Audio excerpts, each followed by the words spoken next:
Welcome to our channel.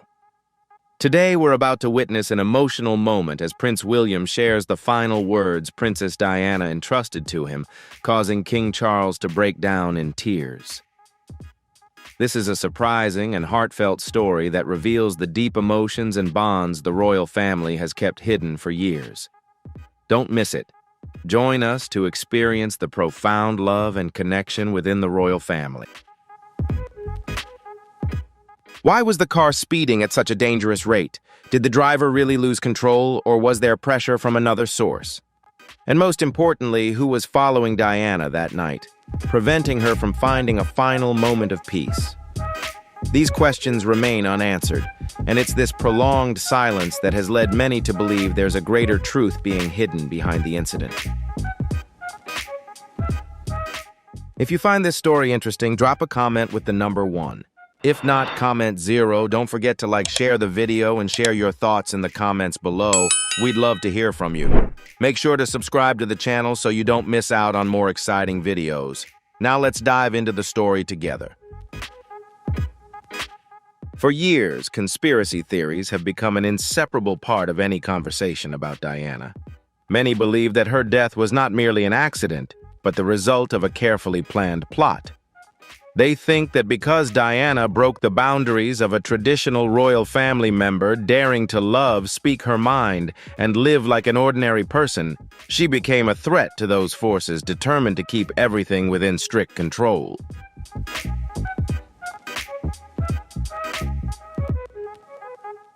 But until now, no one involved has ever spoken out publicly.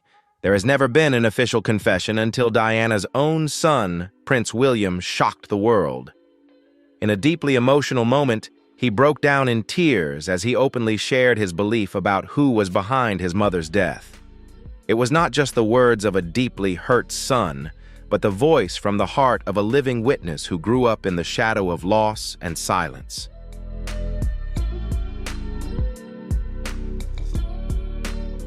That confession struck like an earthquake, shaking the faith of millions. Everything that had been staged or officially declared suddenly faded in comparison to the heartfelt emotions of a son desperate for the truth. The entire royal family was shaken by what William revealed. This was not just a family matter.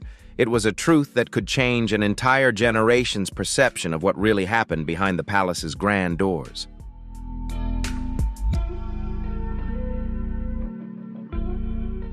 Diana was always someone special in the eyes of the public, not just because of her glamorous appearance or royal status, but because she brought a sense of warmth and kindness that few in the monarchy could show.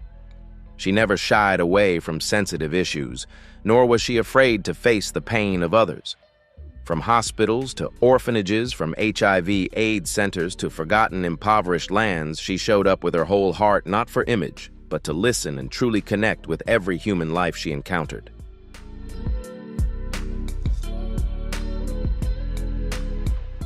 People loved her not for her title, but for her compassion. Her gentle smile, empathetic eyes, the way she would bend down to hold the hand of an anonymous patient, all created the image of a people's princess, just as the late Prime Minister Tony Blair once called her.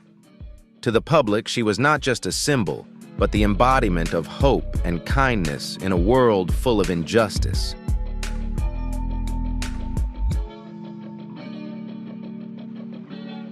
Yet behind that strong exterior was a lonely woman.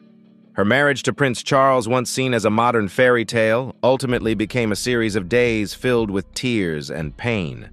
Diana faced coldness, betrayal, and the strict rules of the royal family that made her feel increasingly isolated. Many nights she cried alone, and often she shared feelings of being sidelined in her own life.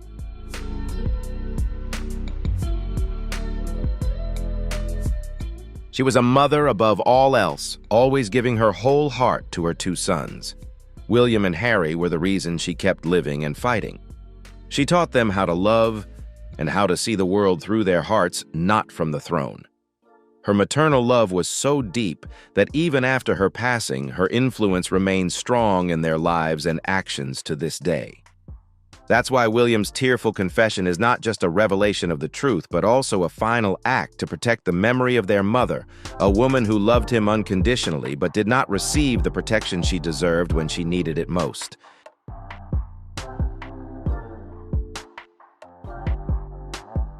Though Diana's life was filled with many hardships, no matter the circumstances, she always placed her two sons, William and Harry, at the center of her world. With unconditional love and a deep motherly instinct, she did everything she could to protect and raise them in her own way, a way unlike any royal tradition before.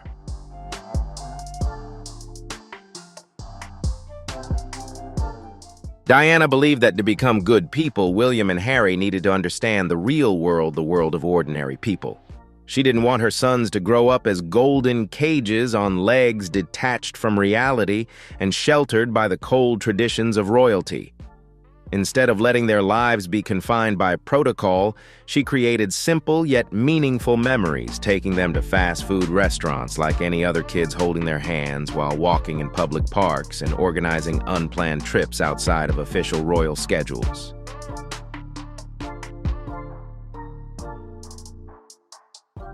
Those seemingly small acts became sacred pieces of William and Harry's memories, moments where they lived like any other ordinary children, times when their mother truly listened and laughed with them without being bound by protocol or prying eyes. For the two princes, these were indelible proofs of maternal love, a love no title could ever replace. Diana Frances Spencer was born on July 1, 1961, near Sandringham, England. She came from an aristocratic family as the daughter of Edward John Spencer, the 8th Earl Spencer, and Frances Ruth Burke Roche, later known as Lady Frances Shand Kidd. When her father officially succeeded to the title of Earl Spencer in 1975, Diana became Lady Diana Spencer.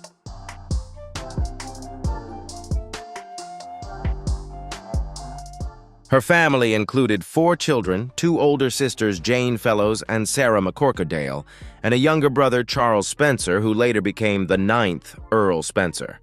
Another brother, John, tragically passed away shortly after birth, just 1 year before Diana was born, leaving a silent void filled with sorrow in the family. Both of Diana's grandmothers, Cynthia Spencer and Ruth Roche, served as ladies-in-waiting in the royal household, directly attending Queen Elizabeth, the Queen Mother. Because of this, although she was not born in a palace, Diana grew up surrounded by aristocratic influence and the ever-present shadow of royalty.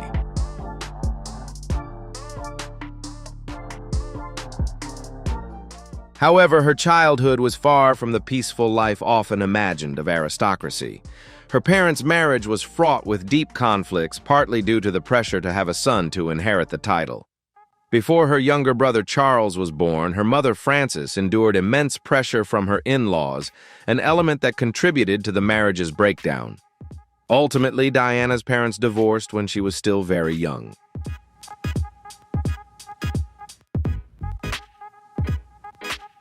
After the divorce, Diana's father gained custody of all 4 children. He later remarried Reine, the Countess of Dartmouth, a woman Diana never truly got along with. The tense relationship between them lasted for many years and became one of the reasons Diana felt her childhood was unhappy. She described her upbringing as extremely unstable, emotionally empty and cold.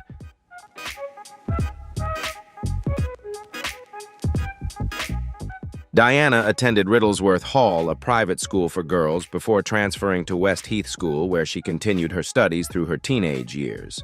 Although she was not highly regarded for academic achievements, she always stood out for her kindness, sensitivity, and empathy. These qualities later became the foundation for the special role she would play in the public eye, a princess who was approachable, sincere, and possessed a rare, compassionate heart.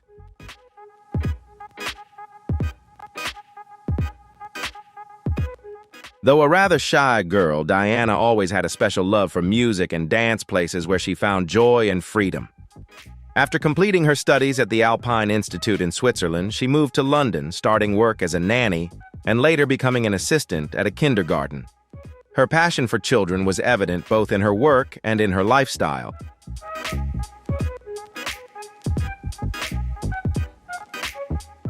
Diana first met Prince Charles when he was dating her sister. But it wasn't until 1980 that they truly grew closer and began a relationship that attracted huge media attention. Despite their 13-year age difference, they got engaged just a few months later. Charles proposed with a stunning sapphire ring inspired by Queen Victoria's jewelry. This proposal marked the beginning of one of the century's biggest events, their royal wedding on July 29, 1981 at St. Paul's Cathedral, watched by over 1 billion people worldwide.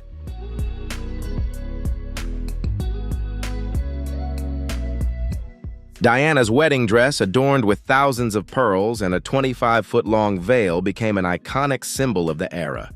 After the wedding, Diana officially became the Princess of Wales and stepped into the royal life full of pressure. However, instead of just following protocol, she carved out her own role, becoming a voice for the vulnerable.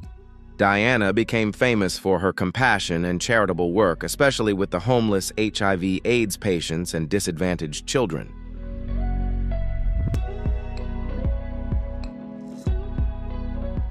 She never hesitated to get close to them, touching their lives with genuine compassion, breaking through barriers that the royal family had traditionally maintained. Her life was a blend of fame and sacrifice, of glamour and silent pain. Above all, she is remembered as a woman with a kind heart, always choosing love despite royal conventions.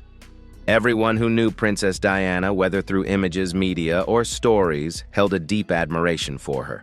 Her gentle beauty, grace, and compassionate heart made her an icon beyond any royal boundaries. Yet on one fateful night, everything changed forever.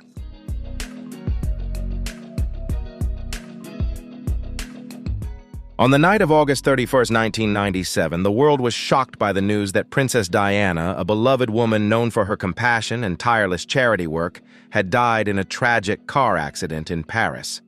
She was only 36 years old. The crash claimed the lives of Diana, her boyfriend Dodi Al-Fayed, and their driver, Henry Paul. According to official reports, Henry was driving under the influence of alcohol and speeding to escape the relentless pursuit of paparazzi chasing them.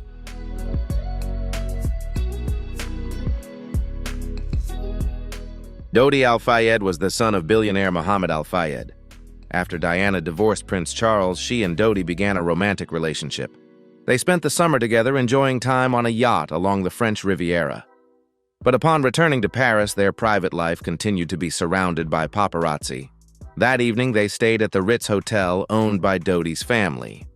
After a late dinner to avoid media attention, they left the hotel through a back exit, got into a black Mercedes, and departed into the night.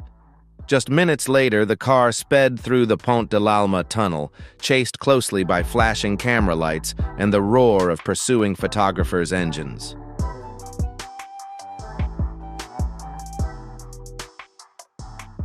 The car lost control and crashed violently into a concrete pillar inside the tunnel. Dodi and the driver died instantly. Diana was still alive when taken into the ambulance but did not survive. Her death was not only a heartbreaking loss, but also the beginning of countless questions, doubts, and conspiracy theories that have persisted for decades. Why were they being chased so relentlessly? Was Henry Paul really drunk? And was it just an accident, or was there something more behind it?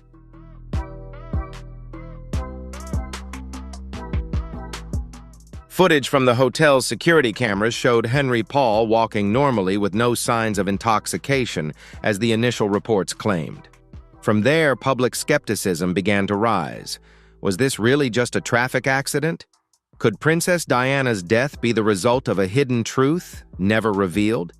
The big question remains, why would an experienced man like Henry Paul, the security chief of a prestigious hotel, make such a risky decision? Why would he drive in a dangerous state, carrying one of the world's most famous and beloved women, just to escape a few photographers?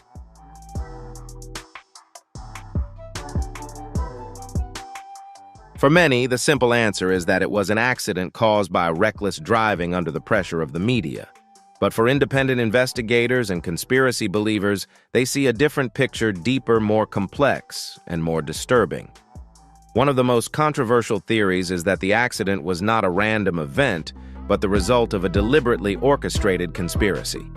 Those who support this view believe that powerful forces did not want the relationship between Princess Diana and Dodi Al-Fayed to go any further. A relationship between a royal family member and a wealthy Middle Eastern Muslim, according to some, was unacceptable to the conservative British elite at the time.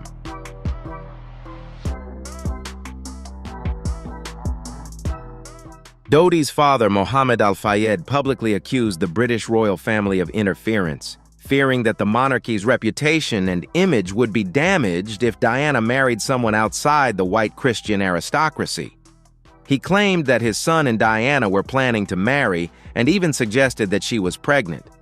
Although no concrete evidence has ever been found to support this, his statement sparked a strong wave of suspicion and doubt.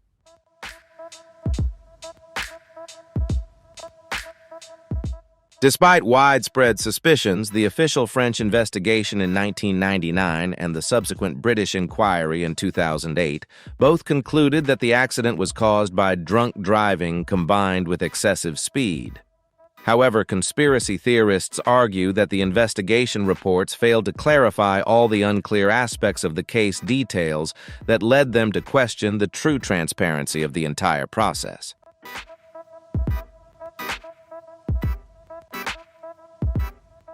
One of the unresolved mysteries is the presence of a white Fiat Uno. According to witnesses and physical evidence, this car is believed to have lightly collided with the Mercedes carrying Diana just before they entered the Pont de l'Alma tunnel.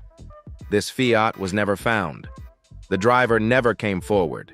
Even more strangely, the white paint found on Diana's car, the most crucial evidence to trace the incident, mysteriously disappeared from police storage before the audit.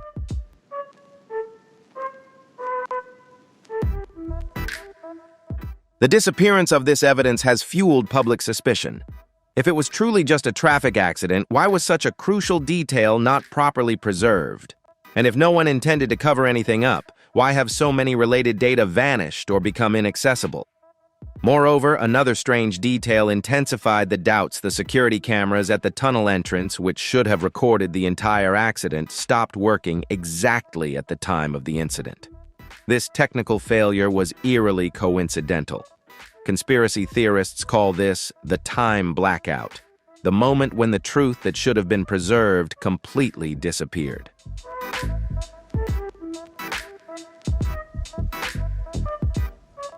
Suspicion deepened when Richard Tomlinson, a former MI6 agent, came forward. He claimed to have seen an internal document describing a plan to assassinate a high-profile figure by staging a car accident in a narrow tunnel. According to him, the description closely matched what happened at the Pont de l'Alma tunnel. While he did not directly confirm that this plan was carried out against Diana, his testimony sent chills and raised even more questions. However, official investigators dismissed Tomlinson's claims due to a lack of concrete physical evidence. They considered it mere speculation without legal basis. Yet for those who have always doubted the investigation's conclusions, the inability to uncover new evidence is itself a sign that something has been meticulously hidden.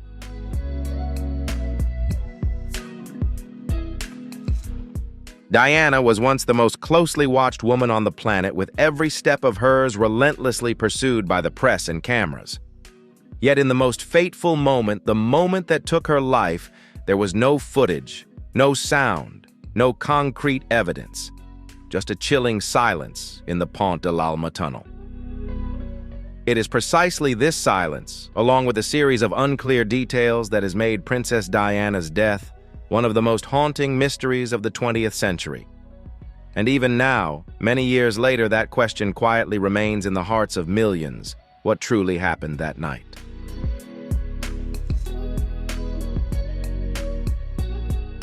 Diana was once the most closely watched woman on the planet, with every step of hers relentlessly pursued by the press and cameras. Yet in the most fateful moment, the moment that took her life, there was no footage, no sound, no concrete evidence. Just a chilling silence in the Pont de l'Alma tunnel. It is precisely this silence, along with a series of unclear details, that has made Princess Diana's death one of the most haunting mysteries of the 20th century. And even now, many years later, that question quietly remains in the hearts of millions: what truly happened that night?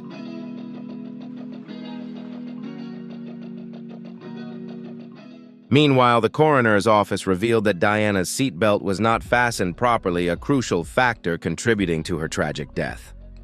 This raises the question, how could a mother who always protected her children with all her heart be so careless? Some media analysts argue that blaming her for not wearing a seatbelt was merely an attempt to divert public attention away from the gaps and mistakes in the official investigation.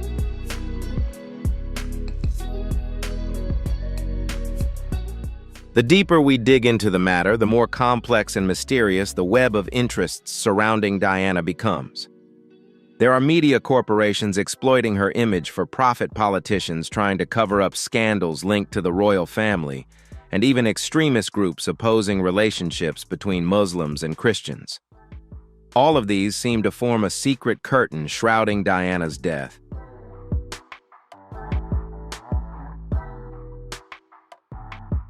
The first three witnesses at the accident scene, Dr. Frederick Mal's photographer Ronald Ratt and taxi driver George Barman, initially testified that there were hardly any paparazzi around the tunnel area, completely contradicting media reports. They even described the scene as empty and strange. However, later, two of them retracted their statements, making the story even more vague and confusing.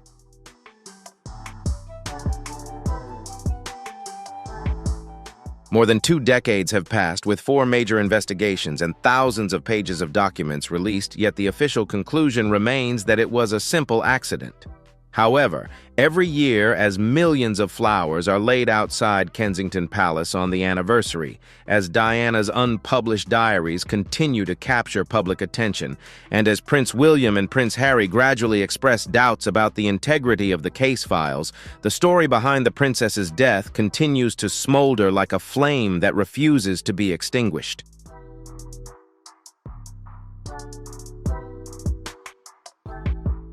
Perhaps that is why every clue, no matter how small, has been relentlessly pursued, drawing endless attention from the public and the media. People don't just want to know who caused the Mercedes to speed out of control on that fateful night. They also want to uncover who silenced the compassionate heart of the people's princess. Because when Diana left us, the world lost not only a fashion icon and a symbol of compassion, but also a powerful voice, a resilient emblem in the fight against injustice and prejudice. And even now, her story remains an unsolved mystery waiting for the day the truth will finally be revealed.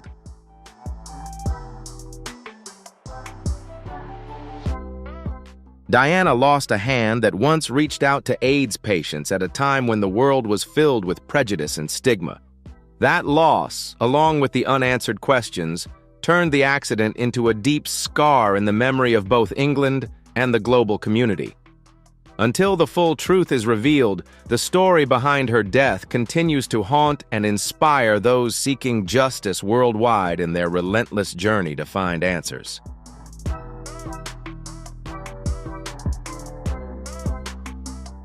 Many people are dissatisfied with the simple explanation that it was just an accident. Mohammed Al-Fayed, father of Dodi Al-Fayed, is one of the strongest proponents of conspiracy theories surrounding Diana's death. He claimed that Diana and Dodi were assassinated by British intelligence, possibly under the orders of Prince Philip, to prevent Diana from marrying a Muslim and having his children. Mohammed Al-Fayed also asserted that Diana was pregnant and that the couple planned to get engaged. Some believe that Henry Paul, the driver of the Mercedes, was an agent of British or French intelligence, and that his alleged intoxication was either exaggerated or staged.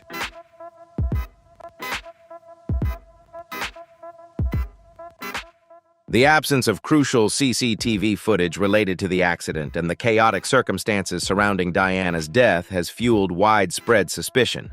Although there were 16 cameras installed in the tunnel where the crash occurred, none of them were operational at the time. A popular theory involves eyewitness testimonies describing a strange flash of light just before the accident. Some witnesses, like Francois Levestre and American tourist Brian Anderson, reported seeing a dazzling flash as Diana's car entered the Pont de l'Alma tunnel. Levestre stated that he saw a flash in the rearview mirror that could have disoriented the driver.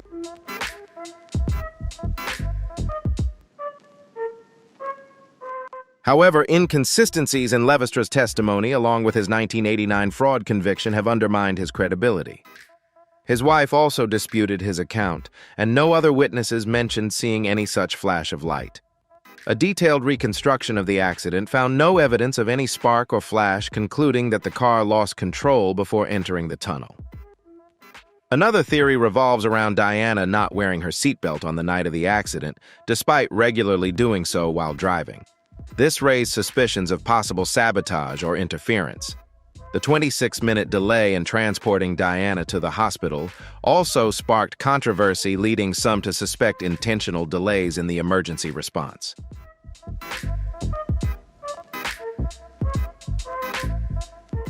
Finally, in 2013, a former soldier of the British Royal Airborne Regiment SAS, known as Soldier N, claimed that the SAS was involved in orchestrating Diana's death. This statement emerged during the trial of another SAS member. In response to these concerns, the United Kingdom launched a separate investigation called Operation Paget to clarify the allegations and suspicions surrounding the death of the Princess of Wales.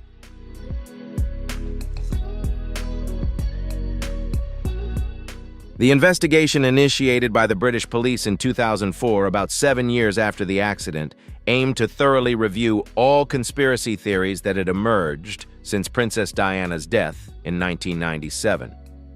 This inquiry carefully examined all relevant evidence, including a letter Diana had written the events leading up to the crash, as well as the actions of those present and involved in the incident.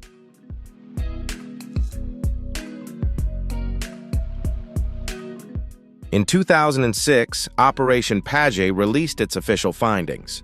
The investigation concluded that there was no evidence supporting any conspiracy theories. Similar to the earlier French investigation, Operation Paget confirmed that the cause of the accident was the driver Henri Paul, who was driving under the influence of alcohol and at excessive speed. The investigation found no proof of an assassination plot against Princess Diana, and the crash was regarded as a tragic accident.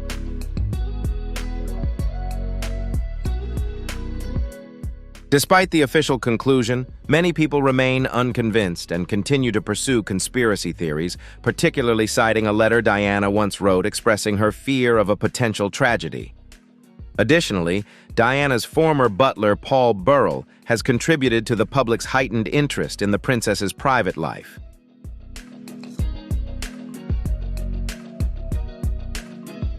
Paul Burrell worked very closely with Diana since 1987 and was considered her most trusted confidant.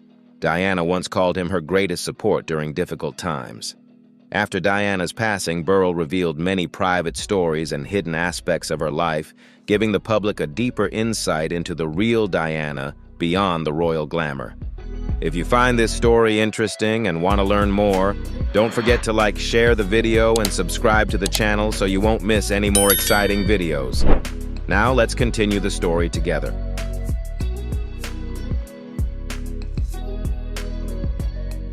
Burrell's revelations shed light on the loneliness and isolation Diana experienced despite being one of the most famous people in the world. She often felt unable to fully trust those around her, which contributed to the eating disorders she struggled with throughout her life. Burrell also revealed details about the turbulent marriage between Diana and Prince Charles, showing that behind the globally watched wedding were private difficulties and challenges Diana had to face. These insights helped the public better understand the hardships the Princess of Wales endured in her life and marriage.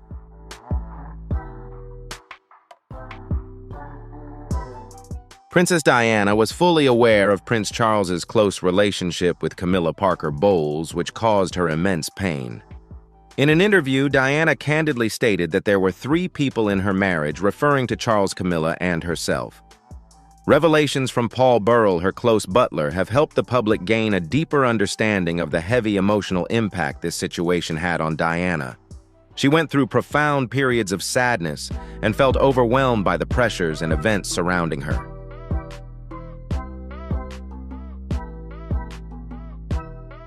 However, Diana always maintained deep compassion and empathy for the less fortunate. She often helped quietly without media attention or fanfare because she truly wanted to make a difference in the lives of those in need. After divorcing Charles, Diana was determined to forge her own path and find her personal voice within the constraints of royal life. Although it wasn't easy, she remained steadfast in her commitment to do good and create a positive impact on the world.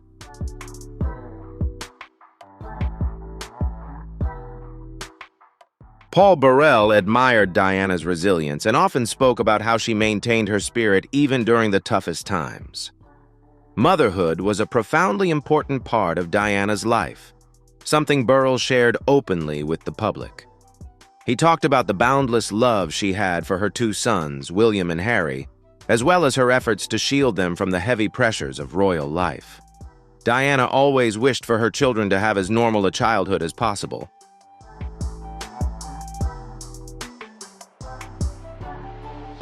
Despite growing up under the public eye, Diana took her role as a mother very seriously. She always made an effort to spend quality time with her children, ensuring they were happy and could grow up normally. One touching story Paul Burrell shared was how Diana would secretly leave the palace to have private moments with William and Harry. Despite her busy schedule and constant media attention, she always prioritized her sons, often planning secret trips with Paul's help to create precious memories for them.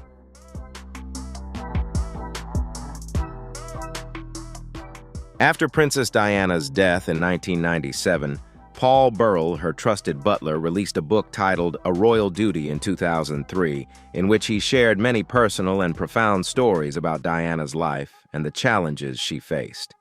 The book quickly sparked controversy, with some people believing Paul should not have revealed Diana's private details, while others appreciated it for providing a more honest and deeper perspective on her life.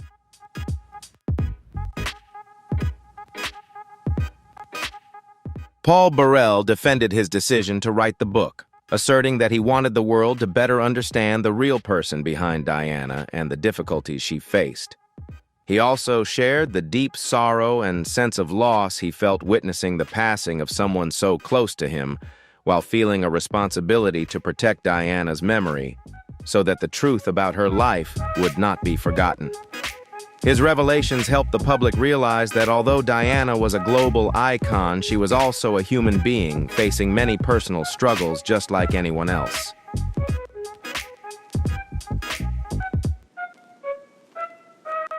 However, Paul's decision to publicly share private stories sparked mixed reactions, especially from some members of the royal family, even leading to legal disputes over certain content in the book. Nevertheless, Paul maintained that he wrote the book with all the respect and love he had for Diana, hoping that her true story would be told honestly.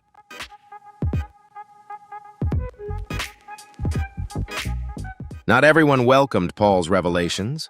Some viewed them as an attempt to exploit a close relationship for personal gain. Among the public and media, the book drew significant attention, sparking many discussions about Princess Diana's private secrets. For many, Paul's accounts reinforced the belief that Diana's death held unresolved mysteries. He revealed that Diana had expressed fears for her own safety, which fueled suspicions about a possible conspiracy behind the accident. As a result, there have been numerous calls to reopen the investigation to clarify the truth.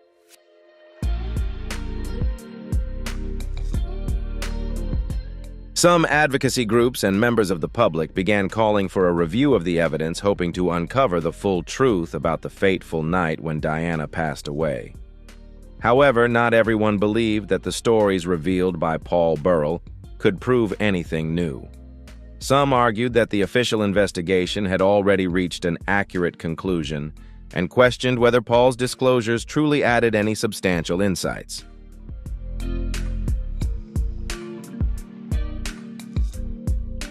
These people suspected that Paul might have exaggerated the closeness between himself and Diana, even fabricating dramatic details that were not true. This disagreement became a hot topic of debate among the public and media. Nevertheless, Paul's revelations had a significant impact because Diana has always been a deeply beloved public figure, and stories about her only heightened that attention. Paul's disclosure of many private details also caused considerable tension within the royal family, as the issues he exposed were things the monarchy preferred to keep secret. In particular, Diana's sons, Prince William and Prince Harry, were strongly affected by the public scrutiny and rumors surrounding their mother. Both were very young when they lost their mother and have spent many years coping with this loss.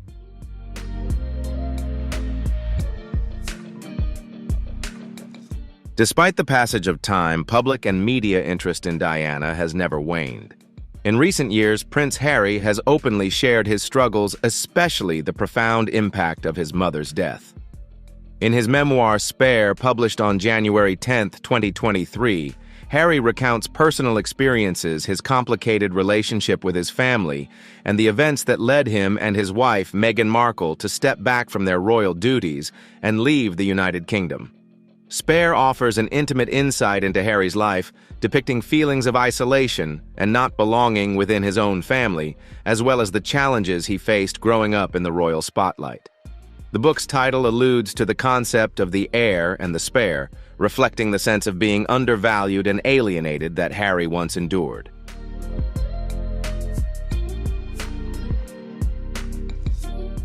The book touches on many profound topics, including Harry's childhood, the tremendous impact of Princess Diana's death, his experiences in the British military, and his complicated relationships with his brother Prince William and his father King Charles III. The memoir also addresses his father's later marriage to Queen Camilla, as well as Harry's own marriage to Meghan Markle, an American actress outside of royalty, which marked a turning point leading to increasing tensions within the royal family.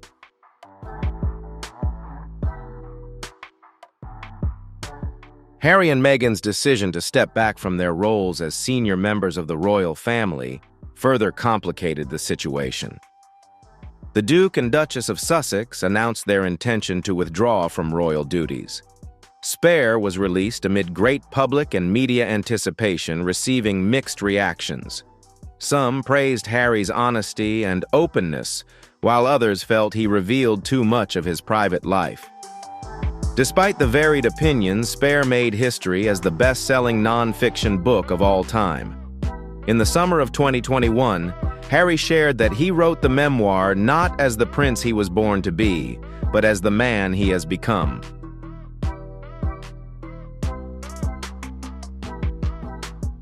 In a statement, the Duke of Sussex said, "I wrote this book not as the prince I was born to be, but as the man I have become." He emphasized that his story includes ups and downs, mistakes, and valuable lessons, hoping to show that despite different backgrounds, we share more in common than we think, and even the wealthy face hardships. In January 2020, The Times reported that Harry reconsidered publishing the memoir after visiting his grandmother, Queen Elizabeth II, but ultimately decided to continue sharing his story with the world.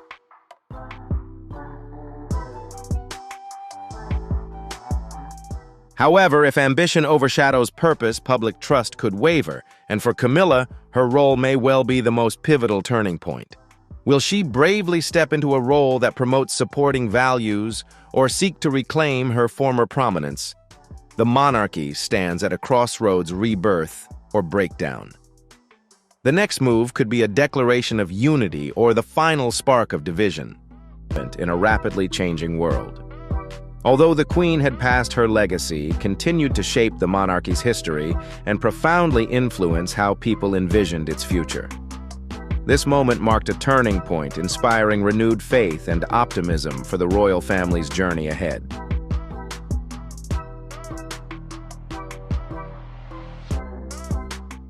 This emotion was also shared by their uncle Charles Spencer. Harry affirmed that he wanted to attend the funeral alongside William, believing that if their roles were reversed, his brother would do the same. For many years, Harry believed that his mother had faked her death to escape the paparazzi, a belief that William had also once shared. Harry criticized the official investigation into Diana's death and questioned why the paparazzi involved were never held accountable. Both Harry and William had considered issuing a joint statement calling for a reopening of the investigation, but were ultimately persuaded not to do so.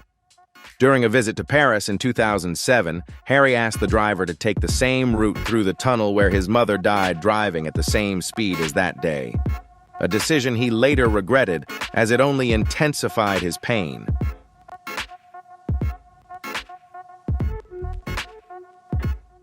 In his search for comfort, Harry admitted that he turned to a woman who claimed to have psychic abilities to connect with his mother.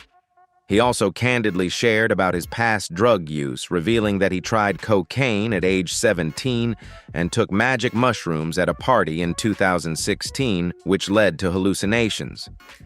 Regarding his military service, Harry recounted his time serving in Afghanistan, where he completed missions that resulted in the deaths of 25 Taliban members. He admitted that during that time he did not see them as human beings but merely as pawns on a chessboard, and that killing them brought him neither satisfaction nor regret.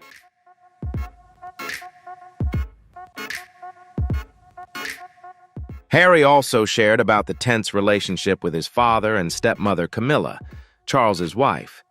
Initially, he and William agreed to accept Camilla into the family on the condition that Charles would not marry her. However, when his father decided to marry Camilla, Harry realized he was simply following the call of his heart. He accused Camilla of leaking private conversations to the press to boost her own image, and claimed that both Charles and Camilla publicly disclosed his drug use to garner sympathy and exploit their own reputations.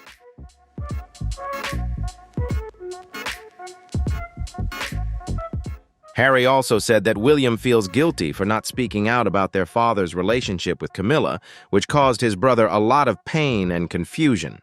He even accused Camilla of having a role in their mother's death, believing that she was the reason behind the breakdown of their parents' marriage. Despite these complex emotions, Harry acknowledged that his father found happiness after marrying Camilla and wished them both well. He even wondered if Camilla might be less dangerous if she were more accepted.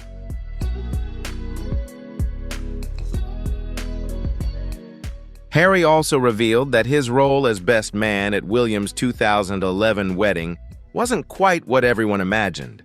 When James Mee and Thomas Van Strobenzee gave speeches at the reception, Harry felt it was the right decision because he was worried he might say something inappropriate. Additionally, Harry shared candid moments about his relationship with Meghan Markle.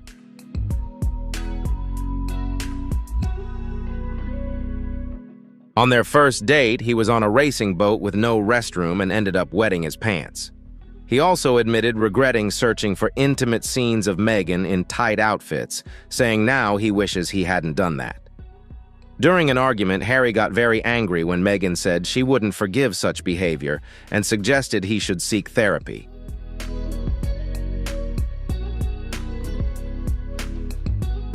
Harry believes his mother played a part in bringing Meghan into his life.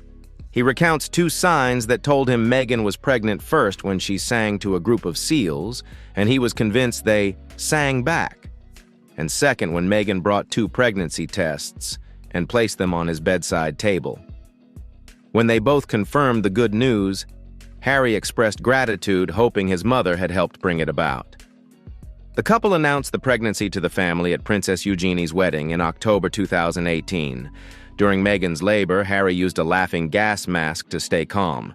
He also shared about Meghan's miscarriage in 2020 when they had to leave the hospital with their unborn child who was buried in a secret place under a jacaranda tree.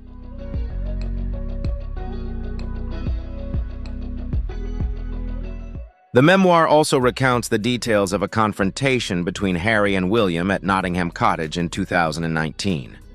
William came to resolve the tension between them and was said to have criticized Meghan as difficult, rude, and unpleasant. Harry denies these claims, calling them tabloid stories. During the argument, William was accused of grabbing Harry by the collar, breaking his necklace, and knocking him to the floor, where Harry hit a dog food bowl, causing minor injuries. Harry did not fight back, and William later regretted his actions and apologized. Harry immediately called a therapist, and Meghan was very upset when she found out.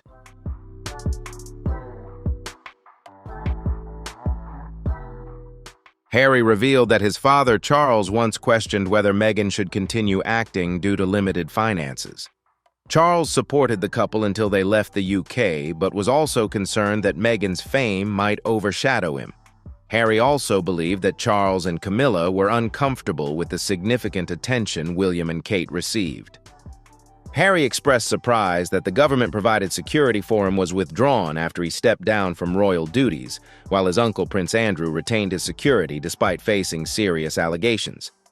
Harry criticized the Sandringham summit, describing it as being manipulated by royal aides whom he referred to as bees, wasps, and flies, using deceitful tactics to consolidate power.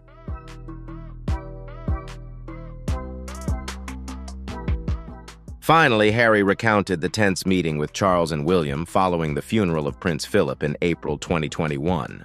Charles pleaded, "Please, boys, don't let my final years be miserable."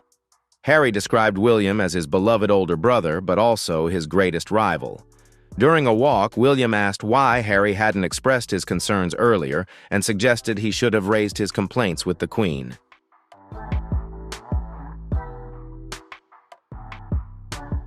Although William later told Harry that he loved him and only wanted him to be happy, Harry admitted that he didn't fully believe those words. The couple, Harry and Meghan, chose to make everything public in a revealing interview. The revelations related to Prince Harry continued to attract global attention, especially since his decision to step back from royal duties in 2020. Subsequent developments only added to the story's appeal. Although Harry and Meghan officially left their royal roles, they still could not escape the intense scrutiny of the media and the public. After the memoir was released, an interview revealed even deeper insights into the inner workings of the royal family.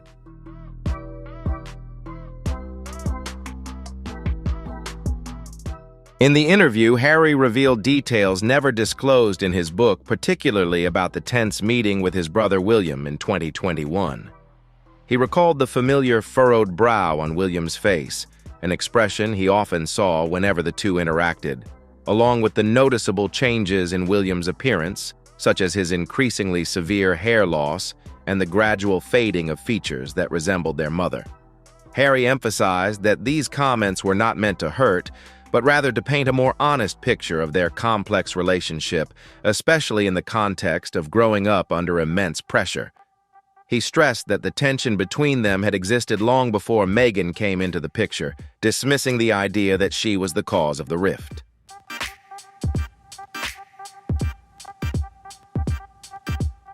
The public once witnessed Harry and William growing up with the image of two close brothers. However, as Harry revealed, their lives took a completely different direction after their mother's death. Despite attending the same school, they were not as close as they appeared. William once asked Harry to pretend they didn't know each other at school, which deeply hurt Harry. Although both lost their mother, the two brothers faced the pain in very different ways. William tried to open up about their mother, but Harry, still very young at the time, didn't know how to express his emotions or face his grief. He didn't lack the desire, he just didn't know how to handle it.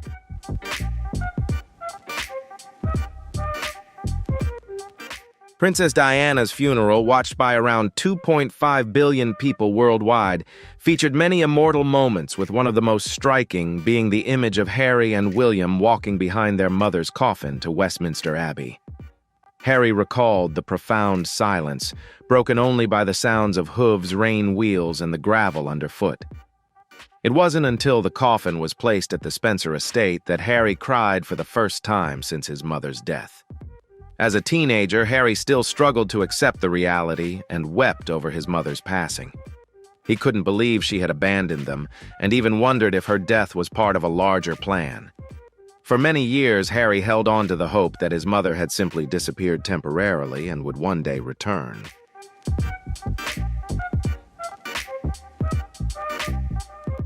Even after more than 2 decades, Princess Diana's legacy lives on, surpassing any royal title. She was not only a fashion icon and a devoted mother, but also a beacon of hope for the forgotten and marginalized in society. From holding the hands of AIDS patients during a time of global stigma to her campaigns against landmines, Diana set a new standard for compassion and social responsibility. She inspired women to live authentically, love boldly, and face pain with courage.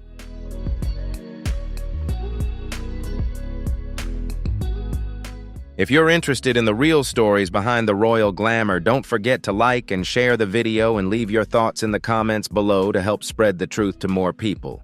Make sure to subscribe to the channel for the latest videos about the lives, secrets, and hidden sides of the royal family. Thank you for watching, and we look forward to seeing you in the next videos. Finally, King Charles strikes back with undeniable proof of Archie and Lilibet's true identity. The evidence is here shattering Meghan and Harry's claims once and for all.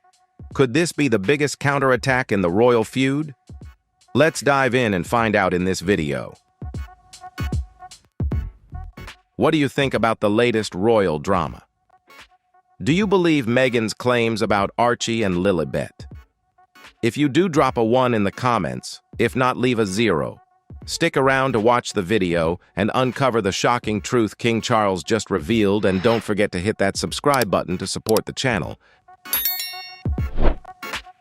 If the bloodline of the British monarchy is called into question tonight behind the closed doors of Kensington Palace, a DNA revelation has surfaced showing that Archie Harrison and Lilibet Diana share no genetic connection to the Windsor family, not even to Prince Harry himself. This disclosure threatens to shatter decades of royal tradition, casting doubt on their claims to royal titles and succession rights. It is a shock not only to the royal family, but also to the public at large.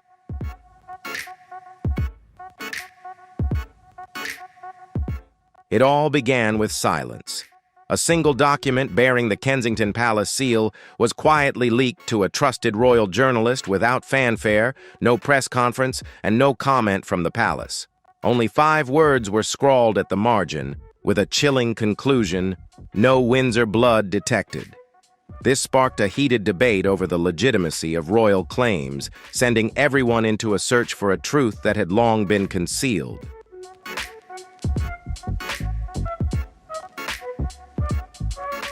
For years, rumors had circulated in the shadows.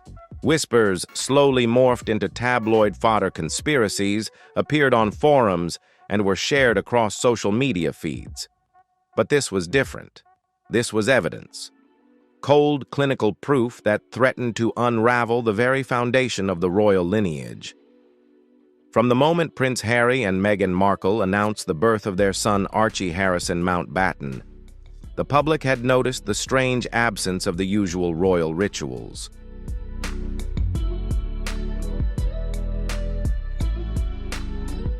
There were no steps in the hospital, no medical details, no official doctor reports, and most importantly, no actual living baby. In the critical weeks that followed, similar uncertainties arose when their daughter Lilibet Diana was born. Fans were provided with carefully arranged photos, backlit images, and a Netflix documentary, but there was never full transparency.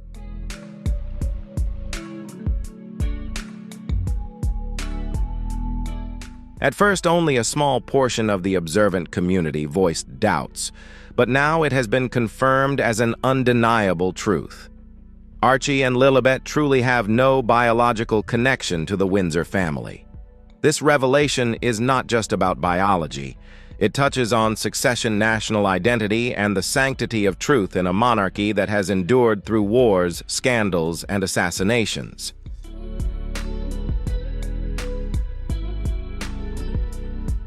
When Meghan Markle and Prince Harry stepped down from their royal duties, the royal family continued to publicly mention their children using respectful titles without legal genetic basis.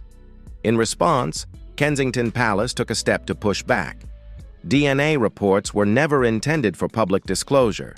They were merely part of an internal audit regarding the official line of succession, a matter that has become increasingly delicate as King Charles's reign faces growing pressure.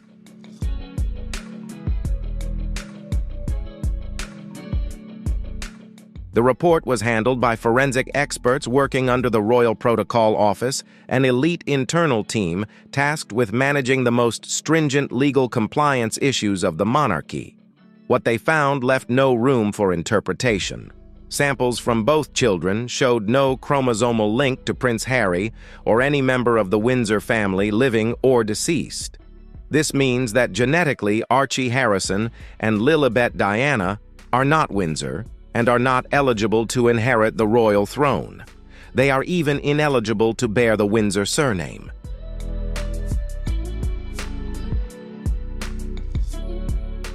This is a bombshell that changes everything, not just for the Sussexes, but for the entire British monarchy. The palace is said to have prepared appropriate actions to handle the situation, but before we decode the silent fury behind Kensington's counterattack, we need to go back to where it all began. The subtle evasions, the hospital mysteries, and the contradictions when looking back will tell a different story. A story very different from what the public has been sold.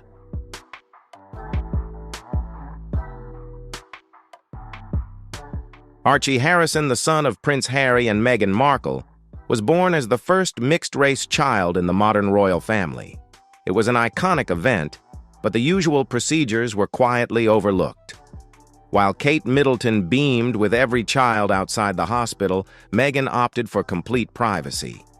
No doctors were named, no nurses were interviewed, and no footage was leaked. A simple palace announcement reported that Meghan had gone into labor, and a few hours later, news broke that Archie had been born.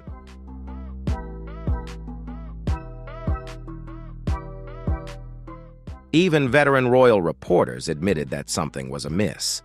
It was unclear whether the birth took place at the hospital or at the couple's private residence. The announcement of Meghan's labor came only after the baby had been born, which initially seemed like a modern parenting choice on Meghan's part. However, now with the DNA revelations, the situation appears to have been orchestrated far more deliberately.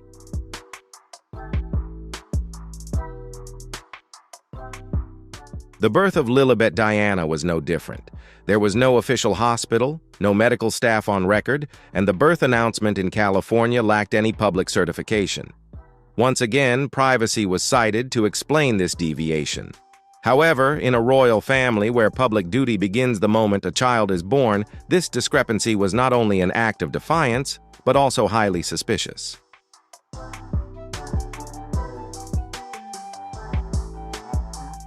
The British public has long been divided over the Sussexes' departure from royal life.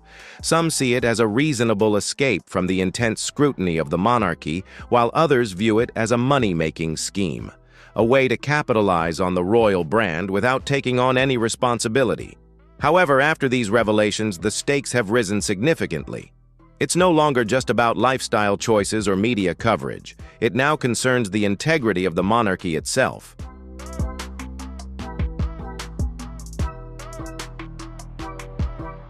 Kensington Palace is believed to have decided to publicly reveal the DNA test results not out of a desire for revenge, but because it is a constitutional necessity.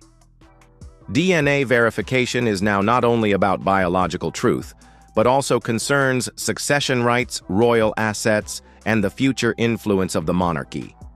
Those supporting the palace urge King Charles and Prince William to act swiftly to protect the historical and future bloodline of the royal family.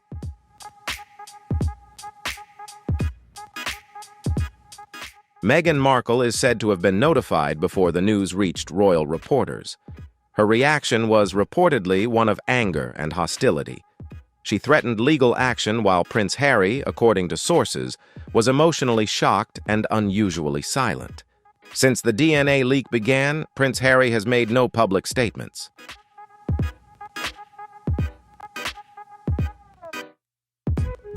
These events are raising significant questions about the future of the British monarchy. Will titles be revoked? Will Parliament intervene to pass laws formalizing succession rules based on DNA verification? And will Harry and Meghan be forced to publicly withdraw their children's claims to royal status? All of these remain unanswered, awaiting a response from the royal family.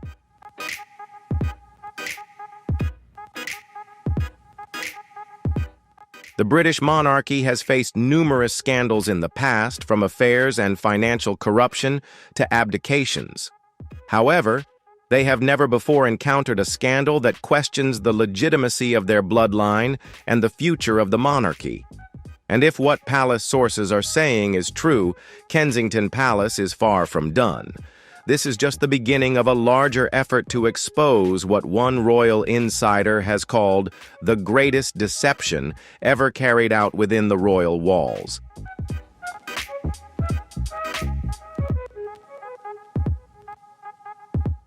The British monarchy has long been built on a solid foundation royal bloodline. Unlike a presidency elected by votes or a political office power in the British monarchy, is tied to lineage where ancestry serves as the guarantee of legitimacy. Every monarch sitting on the throne must have royal blood, which is why any doubts regarding the biological connection of a royal heir are no small matter. This is a genuine constitutional crisis, not just a family scandal.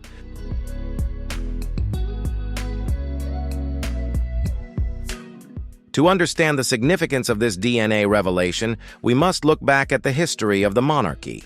When William the Conqueror seized the English throne in 1066, he said a precedent succession had to be justified either through conquest or legitimate inheritance.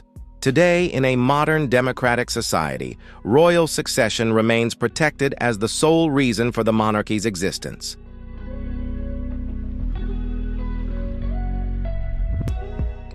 That is why bloodline, rather than qualities like virtue or leadership skills, is the most crucial factor in maintaining the British crown. The British royal family has a long lineage, nearly a millennium old, carefully documented and verified by experts and historians. Every child born into the royal family is not only honored emotionally, but also recorded verified and has a clear birth date with witnesses. Everything must be transparent, indisputable.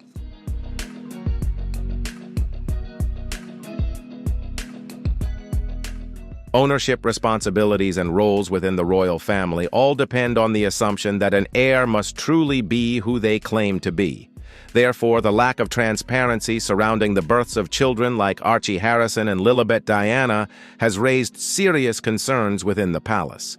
While the public may debate whether Meghan was too private, legal advisors are becoming increasingly worried. This is an unprecedented situation in recent history where royal family members have failed to provide any official documentation regarding their children's birth dates.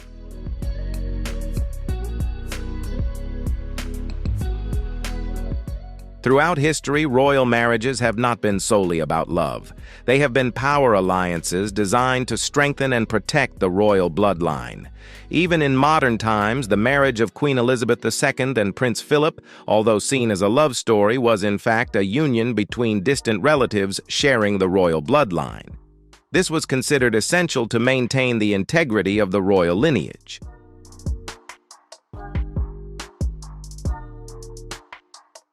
This explains why the British royal family has resisted reforms to the structure of succession.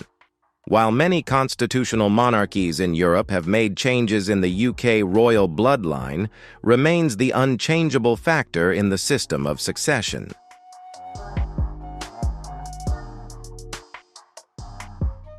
The British monarchy may be a ceremonial institution, but it is also deeply rooted in legality and symbolism. To ensure the monarchy's survival, biological legitimacy must always be protected absolutely. When the confirmation of biological heritage is in doubt, the entire monarchy stands on unstable ground. The revelation that Archie and Lilibet do not share DNA with the Windsor lineage creates a serious challenge not only for the Sussex family, but also for the constitutional system of the United Kingdom. Their names have appeared in the official line of succession for years, and while they were not granted the HRH titles at birth, it was still assumed they could inherit them under King Charles's reign.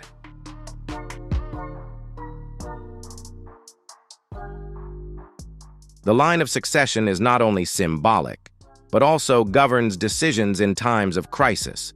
For instance, if all direct heirs were to perish in a catastrophic event, the line of succession would determine who would be the next leader of the monarchy.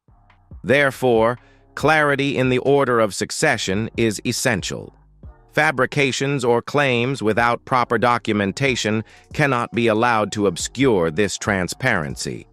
For Meghan and Harry, introducing children with no biological link to the royal family into the line of succession is not only ethically dubious, but also a potential constitutional deception.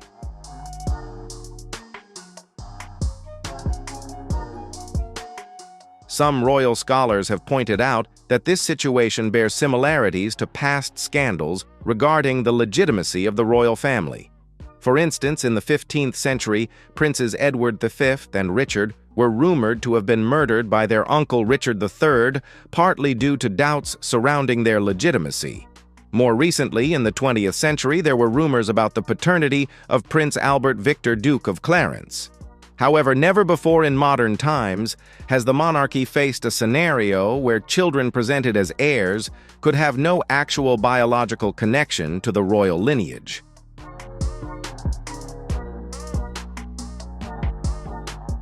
A former royal historian stated that the palace was aware of the contradictions surrounding Meghan's pregnancy, but hesitated to take action due to fears of political backlash, accusations of racism, or allegations of bullying. This delay, this silence, allowed the situation to spiral out of control. And now the monarchy faces an issue that has never been publicly challenged before until scientific truths had to be brought into the light.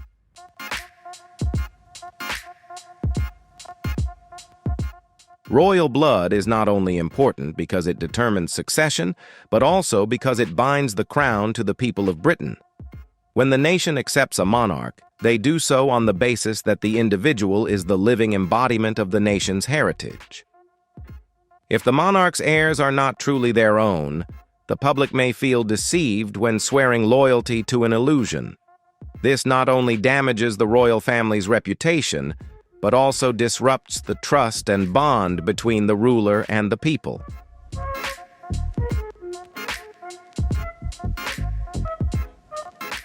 In some royalist circles, the current debate is not only about Meghan's actions, but also about the failure of the system to detect and prevent this deception. The questions now are no longer hypothetical, but urgent matters. Should DNA testing be mandatory for future royal heirs? These questions, which could have previously been mere assumptions, have now become real issues that need to be addressed.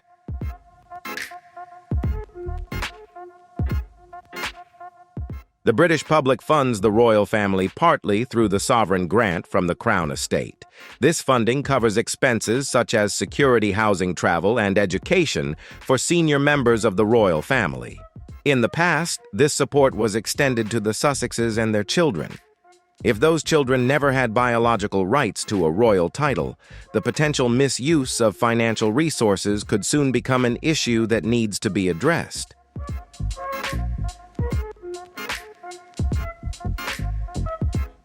Seriously, what do you all think about British taxpayers funding the royal family, including the Sussexes, through the sovereign grant? If Archie and Lilibet have no biological claim to royal titles, could this mean there's been a misuse of funds? Drop your thoughts in the comments. Do you think this is an issue that needs to be addressed ASAP? Don't forget to hit that like button and share this video if you want more deep dives into royal drama. Keep watching for even more shocking details.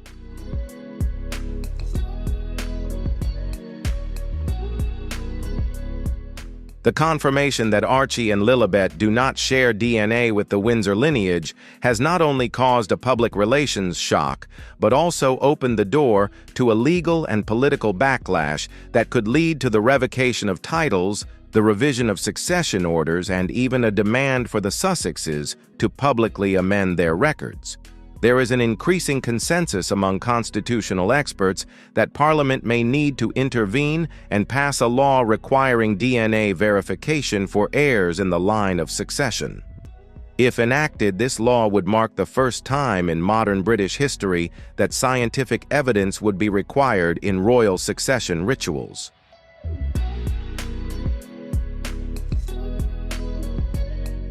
However, the most notable aspect is not the legal or political ramifications, but rather the public perception. The monarchy exists through the trust of the people. Its power can only be sustained when the public believes in its legitimacy. When this trust is damaged, when titles can be exploited and truths concealed, the entire institution stands on the brink of irrelevance. If Kensington does not act, if it allows these wrongdoings to take root permanently, the consequences may become irreversible.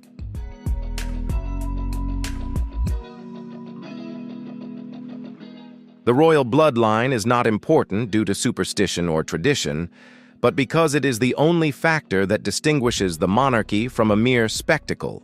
It is what gives weight to the crown, meaning to the lineage and structure, to a nation still deeply connected to its symbolic heritage. The truth has emerged, and now it's time for action. What happens next?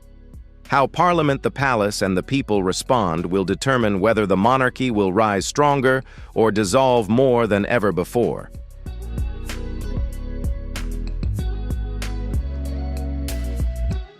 From the outside, Harry and Meghan's story appears to be a modern royal fairy tale. A young prince, long considered the backup, finds love across the Atlantic with an American actress. She brings diversity and contemporary allure to the royal family. However, beneath the glitz of the public narrative, a darker undercurrent begins to emerge. The omissions, the imperfections, and the incongruent moments start to reveal themselves. The story is being tightly spun by the media, but those with a keen eye will notice the unsettling signs.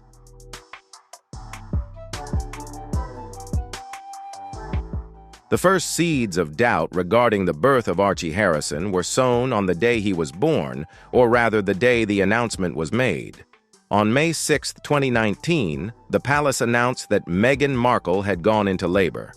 However, just a few hours later, another announcement revealed that the baby had been born early that morning. The discrepancy between the two statements drew attention. Why announce labor without immediately sharing news of the birth, an event typically made public as soon as possible? This raised questions about why the royal birth information was delayed, a moment that should have been disclosed right away.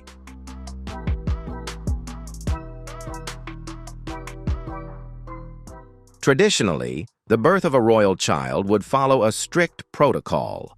At least one certified royal doctor with a clear identity would sign off on the birth, with a group of witnesses present. In the past, royal family members gave birth in public hospitals where cameras were always ready and press releases were almost issued in real time. However, with Archie, things were different. No specific hospital was named, no birth certificate was issued immediately, and no doctor was made public. Yet this was justified by the Sussexes' claim of privacy, something many accepted. However, privacy within the royal family is rarely absolute, especially when it comes to the birth of a royal heir.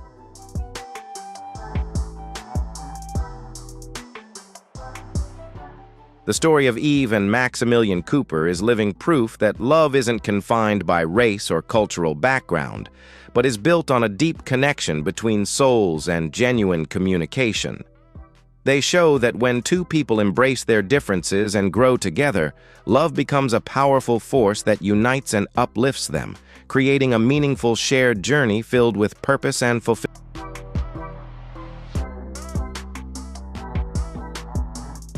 Meghan completely refused to publicly share the key moments of her childbirth.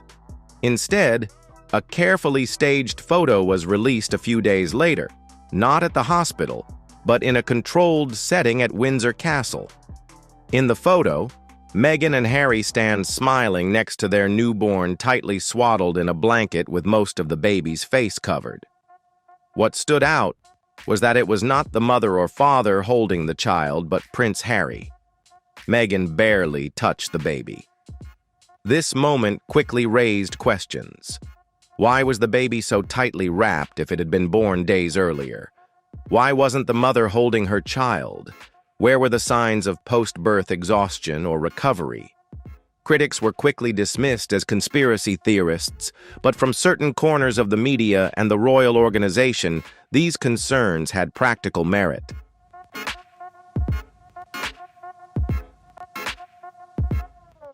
As the months passed, the public began to notice other oddities.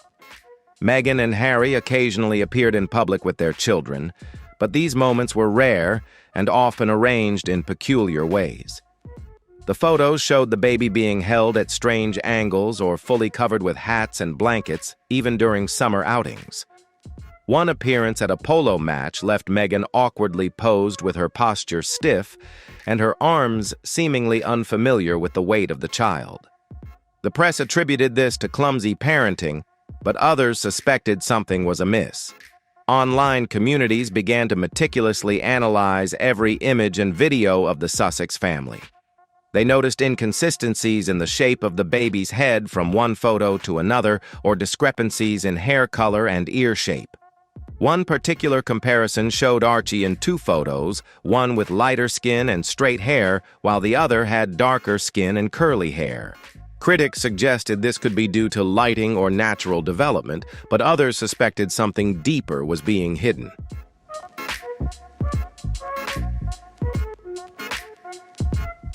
Speculation continued to grow, with reports suggesting that Meghan had used a prosthetic bump at certain stages of her pregnancy. Some videos circulated where her belly appeared to fold unnaturally when she sat down. This sparked a wave of online discussion. Was it simply the result of wearing soft maternity clothes? Or was it evidence that she had never been pregnant? The palace declined to comment and dismissed the theories as absurd, but this silence only fueled the questions, making them grow louder.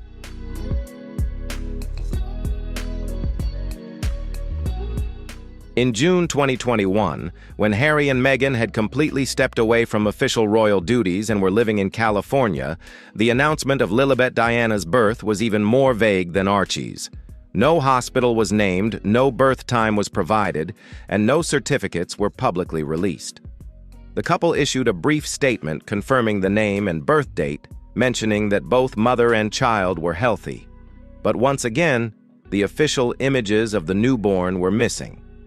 No authentic photos of Lilibet were shared in the following weeks. As months passed, the Sussex family released a holiday card at the end of 2021, featuring what they claimed was the first image of Lilibet. However, upon zooming in, inconsistencies were pointed out. The child appeared unusually still, and her features seemed digitally altered. A digital forensics expert claimed that the photo might have been heavily edited or even generated by AI. Although this has never been definitively proven, the public's suspicion was unmistakable. A consistent theme emerged. Meghan and Harry had carefully crafted a visual narrative of their family without providing enough concrete evidence.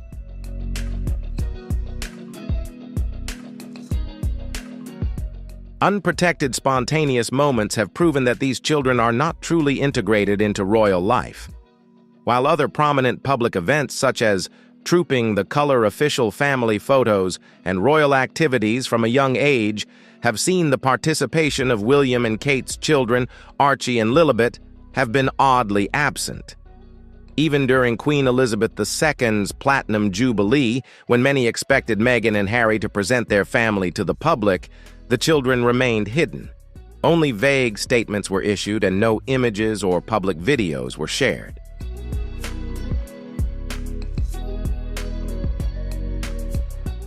An opportunity that was expected to clarify all the speculation was the Netflix documentary series where Meghan and Harry could share real and intimate family moments.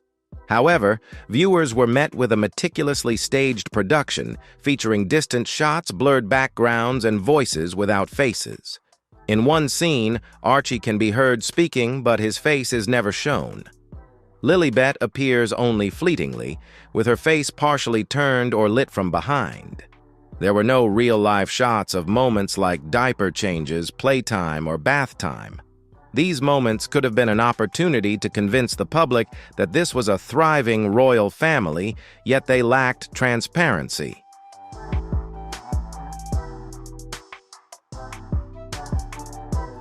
While the public has not received transparency, a growing concern within the royal household has begun to emerge.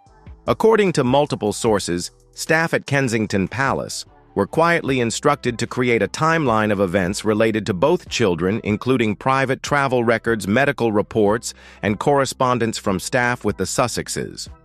The purpose was not to validate conspiracy theories, but rather to prepare for any potential legal or constitutional actions that might arise.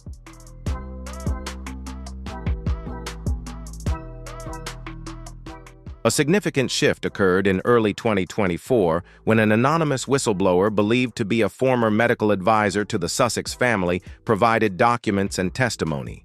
These documents claimed that no official births took place under medical supervision for either child in California or the UK. Additionally, it was reported that a high-level confidentiality agreement had been signed with a surrogate who had been in hiding since 2019. While her identity and role were carefully concealed, details about her began to emerge through palace sources. According to the revelations, Meghan did not carry Archie, and perhaps not Lilibet either.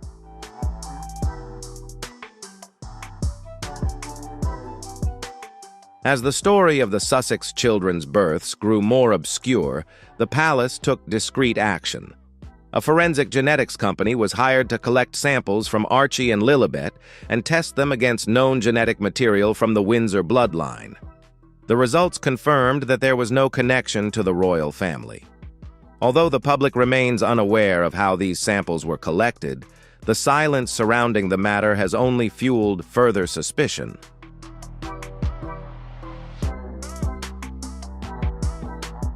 The issue became clearer from the very first moments when Archie and Lilibet were introduced to the world. From the outset, something felt off, and now we know what it was. The secret DNA testing has unraveled the truth, but it was carried out in silence with no official announcement or public investigation. Only a quiet directive was issued from Kensington Palace to answer the question that the monarchy had been grappling with for years: are Archie Harrison and Lilibet Diana truly part of the royal bloodline?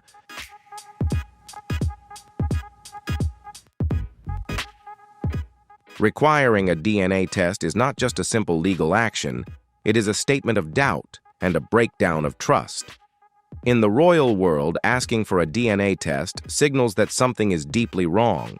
It shows that trust has been shattered to the point where only cold scientific evidence can restore it.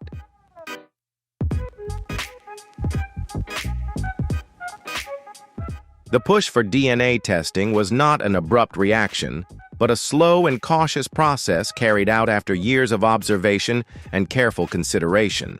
Senior officials within the royal family had noticed abnormalities surrounding the births of Archie and Lilibet, including the lack of transparency in documentation, inconsistencies in the released photos, their absence from public events, and most importantly, the strategic delays in legal registration. Despite these growing concerns, no official action was taken for a long time. The Queen, in her final years, likely wished to maintain peace within the family, while Prince of Wales Charles did not want to further disrupt the situation amid the nation's recovery from the pandemic and the impacts of Brexit.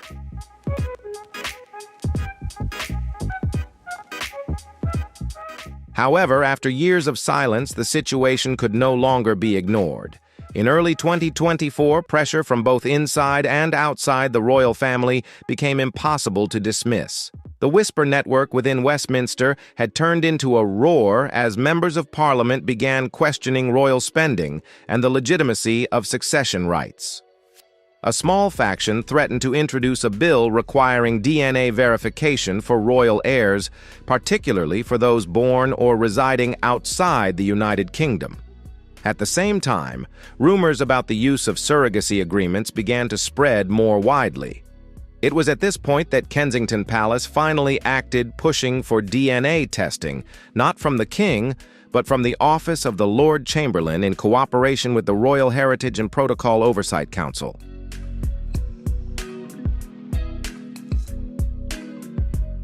The Royal Heritage and Protocol Oversight Council, although not widely known to the public, is a group of constitutional experts and historians tasked with protecting the legitimacy of the royal lineage.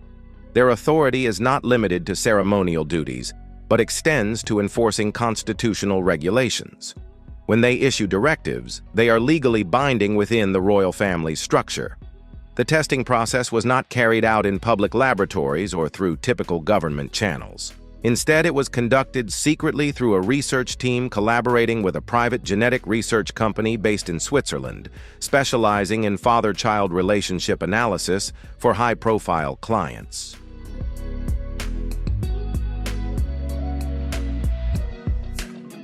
The most shocking aspect of the entire story is the manner in which the samples were obtained. One source claims that the first sample was taken from a discarded toothbrush allegedly belonging to Archie at a private estate in Montecito, California. Although the exact method of obtaining the toothbrush remains unclear, there is speculation about whether an insider cooperated or if a private investigator was hired to carry out the task. The second sample for Lilibet is said to have come from a strand of hair taken from a donated outfit that was sent to a charity auction in the United States. After the samples were compared to secure genetic data from the Windsor bloodline, the results showed no matching genes, notably the absence of the mitochondrial DNA and Y chromosome markers that could be traced through the male lineage of the Windsor family.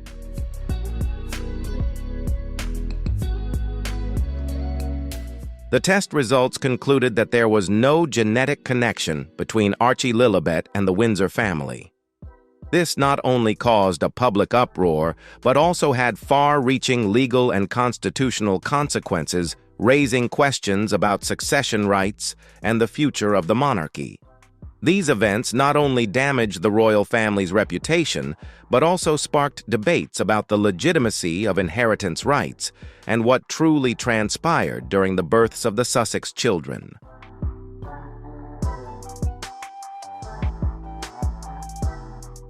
The report ended with a sentence that has since been repeated in whispered conversations across the halls of power. No biological relationship with any living member of the royal family can be established. Those who read the report were said to have been stunned, with some even crying, while others sat in silence for several minutes.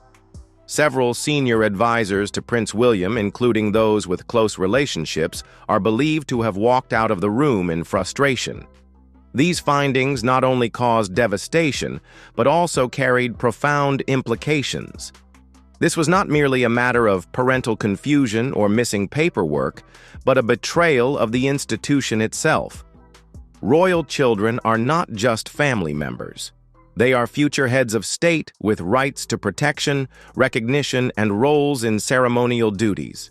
Inheritance of wealth and historical financial privileges of immense value.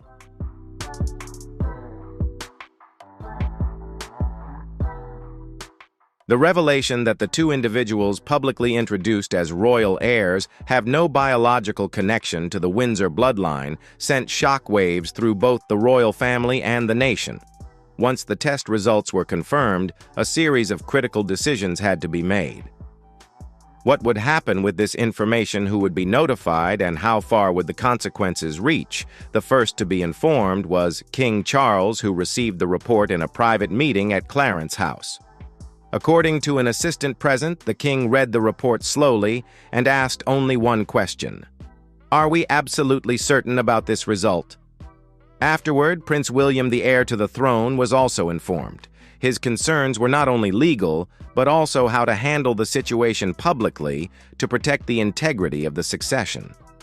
According to sources, William was not angry with the children, but with what he believed was the deception carried out by Harry and Meghan.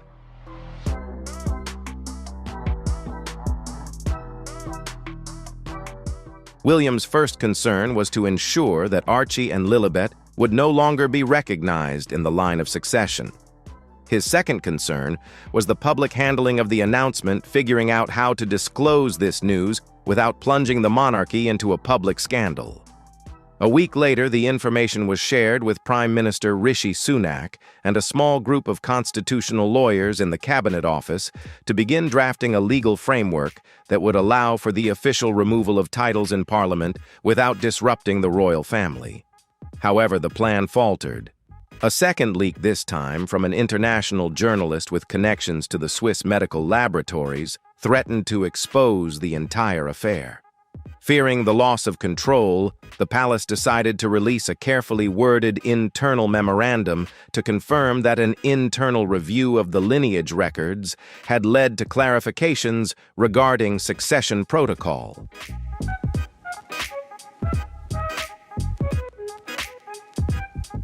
However, this statement does not directly address Meghan's or the children's DNA, but the implication is unmistakable to those who have been following closely. Now, the question is no longer whether Archie and Lilibet are royal, as that issue has been resolved by science. The big question now is, what happens next? Will Parliament demand full disclosure? Will Harry and Meghan be forced to respond publicly? Can the palace survive this level of controversy without constitutional reform? Kensington remains firm. No public retaliation, no public accusations, only a strong, quiet assertion. The truth is known and action will be taken.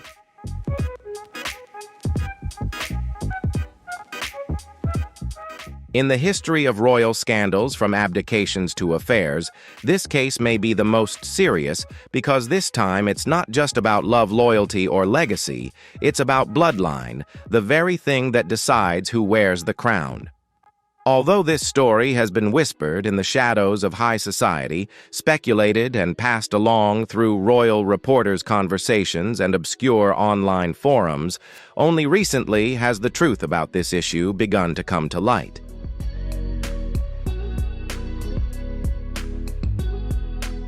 The rumor that Meghan Markle may have used a surrogate to give birth to Archie Harrison and possibly Lilibet Diana was initially dismissed as an outrageous and baseless claim, often dismissed as prejudice.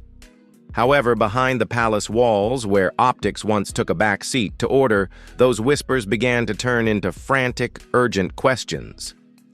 Now, with the DNA test results shaking the very foundation of the monarchy pieces that once seemed disconnected, the odd photos taken at strange moments, a mysteriously lost medical trace, the secrecy surrounding the birth dates suddenly start to form a chillingly coherent picture. And at the center of that picture is a woman known to only a select few whose silence has been ensured by a tightly bound legal contract.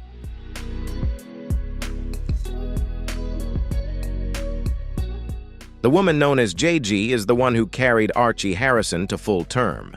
Her story began as a secret medical arrangement between specialists, but has since evolved into one of the most shocking royal revelations in modern history.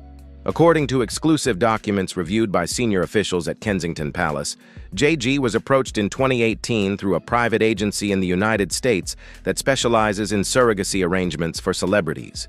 These agencies operate with the utmost discretion, often employing former intelligence officers as coordinators with the goal of protecting the identities of all parties involved at all costs.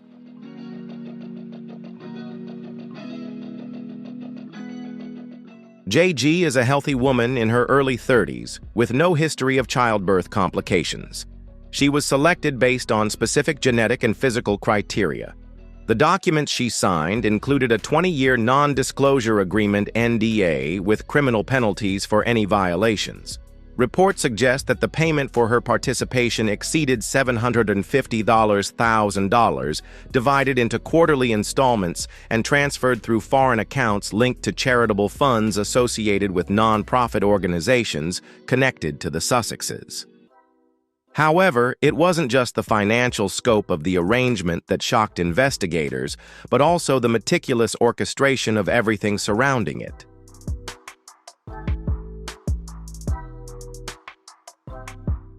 At first, JG was not allowed to know the exact identity of the intended parents. All she was told was that the embryo was provided by extremely famous individuals who required exceptional privacy. A legal intermediary, a lawyer who had worked in both California and London, was designated as the official point of contact between the parties. JG only learned the truth about the parents' identity when a private nurse accidentally referred to the child of His Royal Highness in a clinic. From that point, JG claimed she was placed under a witness protection-like regime.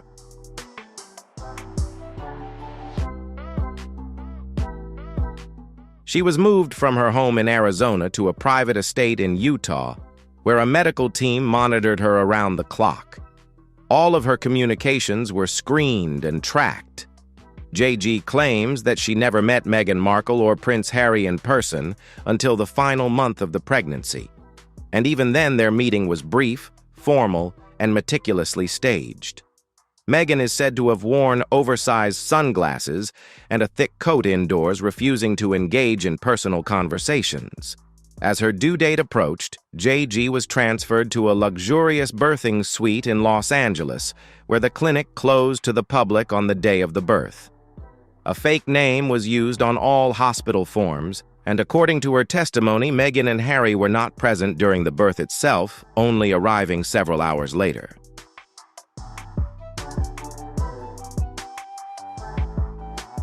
The story surrounding the surrogate pregnancy and the events surrounding the births of Archie Harrison and Lilibet Diana continues to spark doubt and curiosity within the community. JG, the surrogate for Archie, has faced a tightly controlled life, including isolation, signing confidentiality agreements, and receiving large payments to maintain silence. However, when documents related to the surrogacy were leaked, and information regarding Archie's biological origins was questioned, tension within the royal family and the public began to escalate.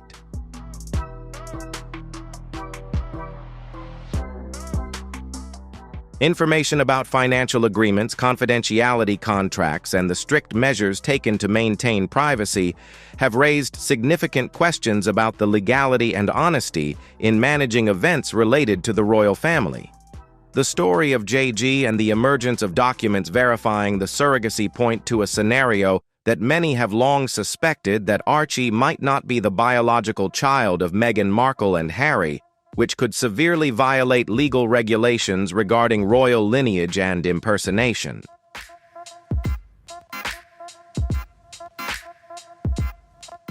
The shift in how the media and royal commentators have responded has led the public to question even more. Details about surveillance, the absence of genuine family moments, and the editing of birth-related documents have sparked a wave of outrage and calls for the truth. However, every attempt to clarify the situation has been shrouded in darkness and silence, only heightening concerns about transparency on crucial matters, such as royal lineage and succession.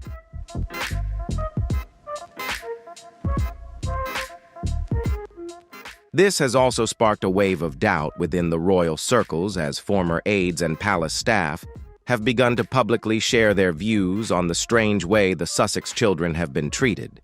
The meticulously staged photos, silence surrounding personal issues, and the absence of genuine family moments have raised unanswered questions in the eyes of the public.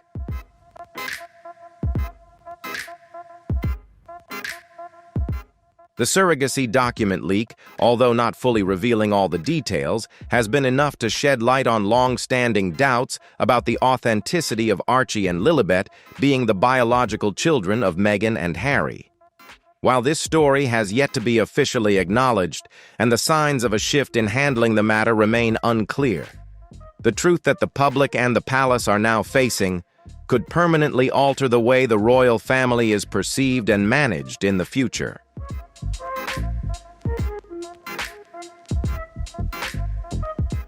The revelation that Meghan Markle is not the biological mother of Archie and Lilibet has caused a major shock to her public image.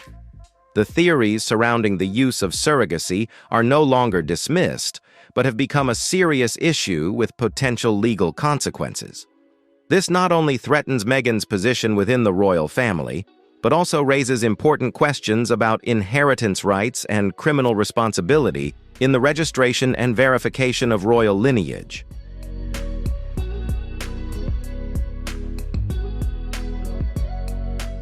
With the public events surrounding Archie and Lilibet, the scrutiny from the public and media has created a picture filled with doubt. The images from official ceremonies and the children's appearances have attracted attention not only because of the strict control exerted by the royal family, but also due to the unusual movements and actions of the children. Questions about the authenticity of these children have begun to surface, raising concerns about whether they are truly the biological children of Meghan and Harry.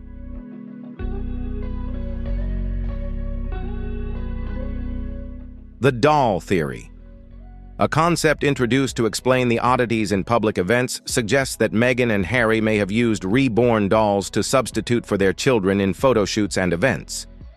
The photos and videos capturing rare moments of Archie and Lilibet have sparked significant skepticism, especially when these children do not exhibit the natural movements and reactions typically seen in other infants.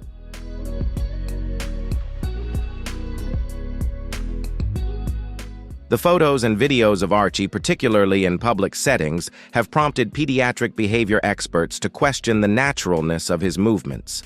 Doctors have pointed out that Archie's movements in these images appear abnormal, which has raised doubts about the authenticity of the public events involving Meghan and Harry's children.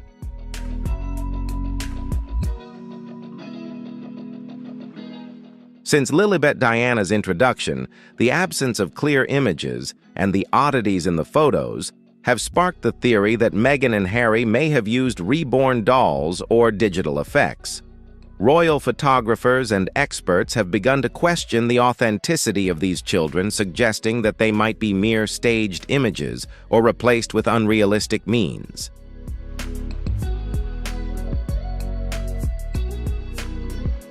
The abnormalities in how the Sussex children have been handled and their appearances have led many to begin doubting their authenticity.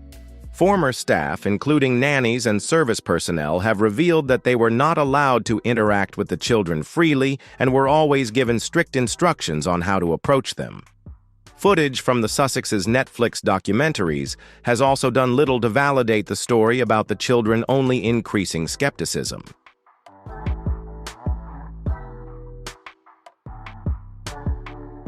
The use of dolls or child stand-ins not only raises ethical questions, but also creates concerns about the psychological impact on the Sussex family.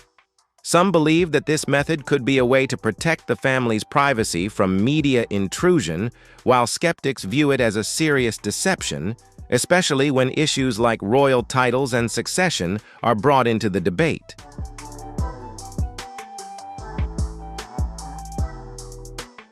The development of digital imaging technology and artificial intelligence has blurred the lines between reality and illusion. AI tools can easily mask imperfections and hide inconsistencies in images of the children, making it more difficult to verify their authenticity. These technologies have created hyper-realistic images that could lead viewers to believe the children are real when in fact they may be products of digital manipulation.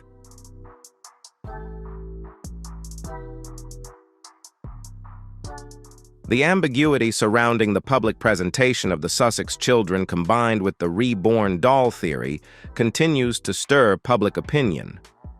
Questionable images, such as the one of Archie with a clear seam on his wrist, have heightened suspicions about the use of dolls or digital effects.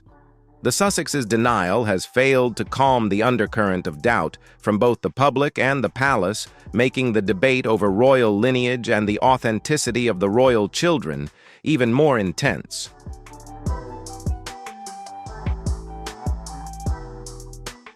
The discoveries regarding the use of dolls and DNA testing, combined with anomalies in the birth documents, have created a larger mosaic of secrecy surrounding the Sussex family. This ambiguity not only raises questions about the Sussex children, but also brings up significant issues about the evolution of the monarchy in the 21st century, where image media and controlled narratives are becoming increasingly pivotal.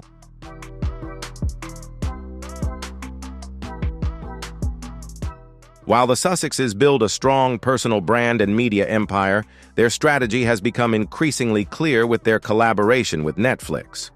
However, despite having control over their own narrative, the Sussexes are paying a price for this protection. The story is being crafted through documentaries and television shows where the family keeps secrets about their children and constructs a royal family image that aligns with their personal aspirations. This not only fuels doubts about authenticity, but also raises questions about public deception.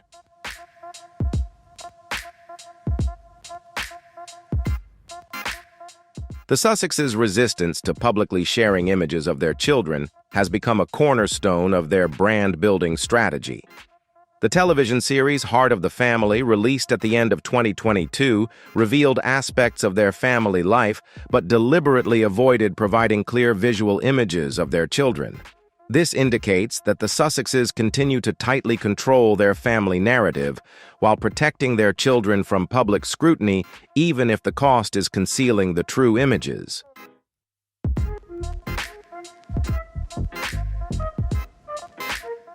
The strict protocols around filming and showcasing the children have intensified doubts about the authenticity of the Sussex family's images. The use of stand-in shadows and post-production techniques has created a carefully edited reality, blurring the lines between truth and fiction. This control further strengthens the reborn doll theory as the couple constructs a perfect modern royal family image while keeping personal life details tightly concealed.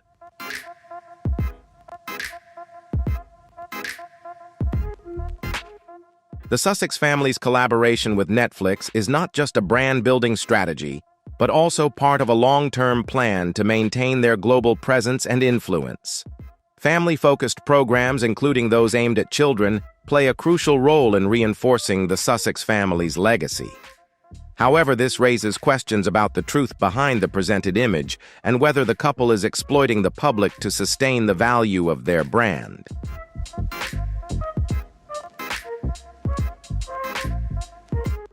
Although the Sussexes have creative control over their projects, internal tensions within Netflix have begun to arise, particularly concerning concerns about transparency in how children are portrayed. Debates about the inconsistencies in the Sussex family story have sparked fears that if this brand is exposed as a constructed facade, it could have serious consequences for the reputation and public acceptance of this modern royal family.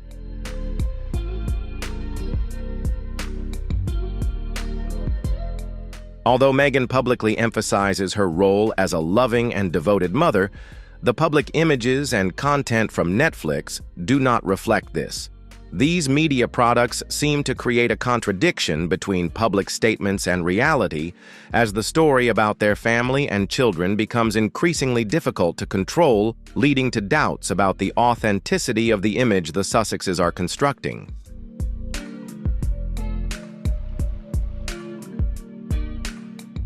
The Sussexes' battle to protect their privacy has strained their relationship with the public. Polls show a decline in empathy towards them, particularly among traditional royal supporters. The modern royal family image that the Sussexes have built seems no longer to be recognized as authentic, but rather as a commercial enterprise. This not only weakens public trust, but also affects the family's credibility in the eyes of the next royal generations.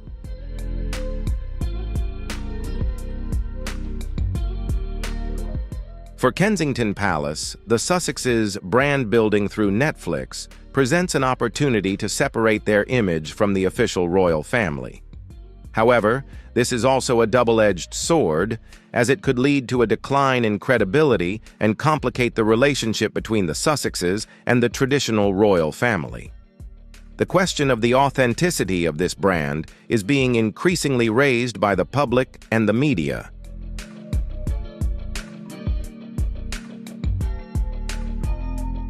The Sussex family's use of media platforms to build their brand has made them increasingly resemble an entertainment family rather than members of the monarchy. The ongoing controversies surrounding the truth about their children, including revelations about DNA and surrogacy, have led the public and media to continuously question them. This puts the Sussex family in a difficult position as they face strong criticism for turning their personal story into a media product.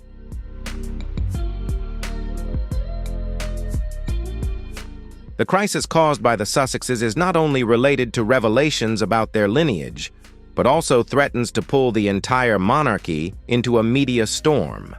The palace has expressed frustration that the Sussex family has turned their media platform into a tool to protect an increasingly complex story. Allegations of fabrication and deception not only undermine public trust in the Sussexes, but also raise questions about transparency in managing the royal family's image.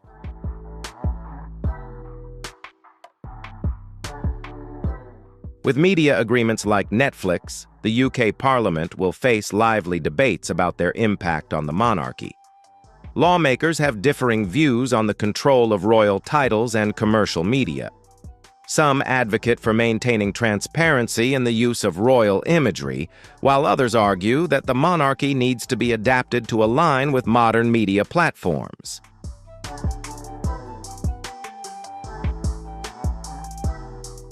Netflix and the Sussexes' media empire are not only part of their personal strategy, but also at the heart of the royal crisis. The blend of old-world lineage and modern celebrity science creates a captivating story, but one that is not without controversy. The power of storytelling and the Sussex family's public display can create the illusion of a perfect family, but it also puts the monarchy in a difficult position when it comes to maintaining trust and transparency with the public.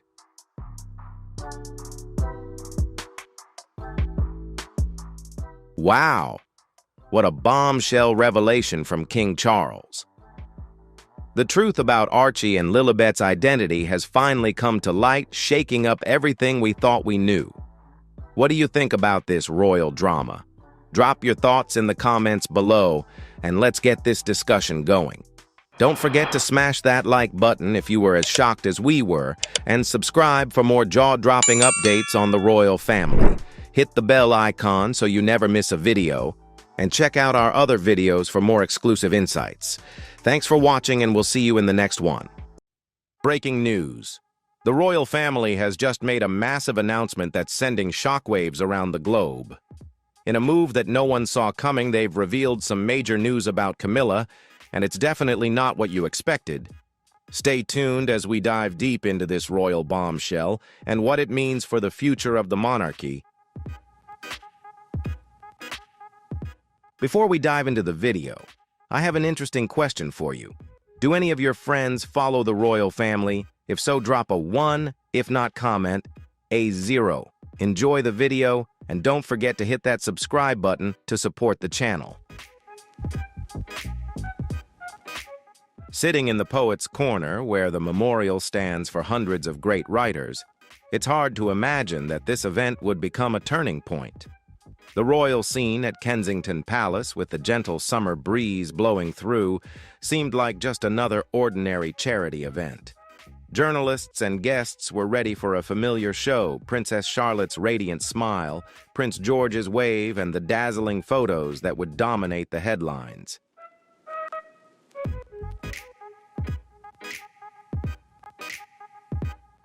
However, what happened before the cameras was far from ordinary. Prince William, tall and strong, stepped forward before the crowd, not only with his usual speech, but with a look full of determination. Princess Catherine stood beside him, gentle and composed, her hand lightly placed on Charlotte's back. Prince George stood there, his gaze mature beyond his years. And then, in front of the nation and the world, Prince William made a declaration that would completely change the future of the royal family.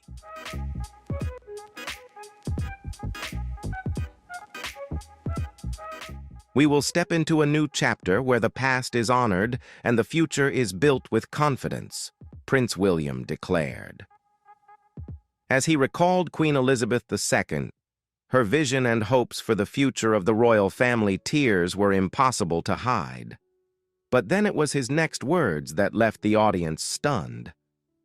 "My family will play a larger role in the future as Her Majesty wished. My daughter, Princess Charlotte, will begin her official duties as a representative of the crown."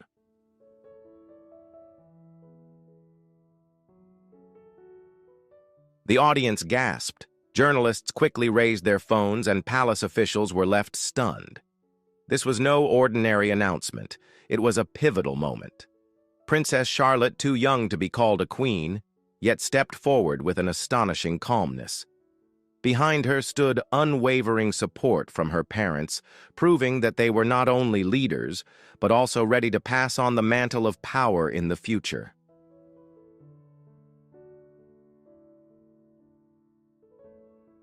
There was no blessing from King Charles III, no participation from Queen Camilla.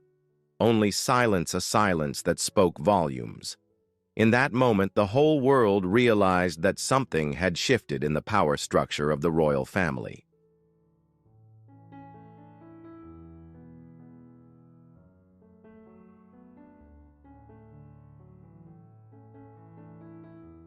Behind the scenes, rumors about the weakening of the old guard had quietly spread over many months, even years. Subtle changes in social protocol and shifts in public attitudes began to reveal a clear reality. The monarchy was no longer driven solely by admiration for the youth and mystique of Queen Elizabeth II, but by the transformation brought about by new figures.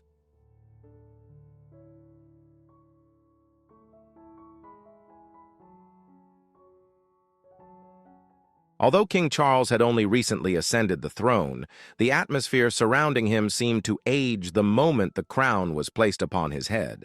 Meanwhile, William and Catherine were rising strongly, not only earning the public's affection, but also garnering impressive statistics, with polls recognizing them as the most trusted and admired members of the royal family. This couple not only captivated crowds during their engagements, but also drew attention from around the world.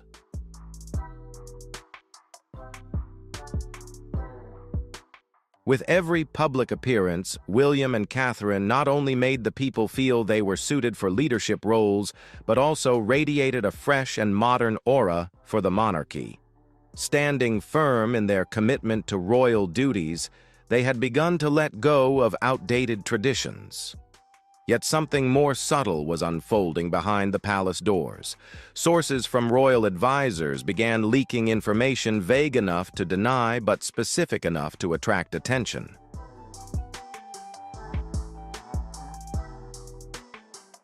It is reported that William has been involved in secret negotiations with senior officials from the Commonwealth. Unverified sources claim that Catherine has taken on unofficial advisory roles typically reserved for senior members of the royal family. There are even reports suggesting that Princess Charlotte participated in media preparation meetings at a very early age, even before Prince George reached the same age. Some have dismissed these reports, but within palace circles these moves are being closely monitored, especially by Camilla, who has been keen to maintain her position within the royal family. There have also been rumors surrounding the final letter Queen Elizabeth II wrote before her passing. According to these rumors, the Queen wrote a series of private letters to King Charles, Prince William, and even Catherine. While the contents of the letters remain undisclosed, one thing is clear: after the Queen's passing, William and Catherine began to act more decisively, confidently, and strategically, far more so than Charles and Camilla. On one occasion, William was accused of refusing to attend an important meeting organized by Charles, choosing instead to visit a children's cancer unit in Manchester. William's visit attracted more media attention than the King's event in London that day, marking a silent rebellion. This was not an act of treason, but it stirred tension over the line of succession. While Prince George still remains next in line after William, Princess Charlotte's rising prominence is gradually shifting everything.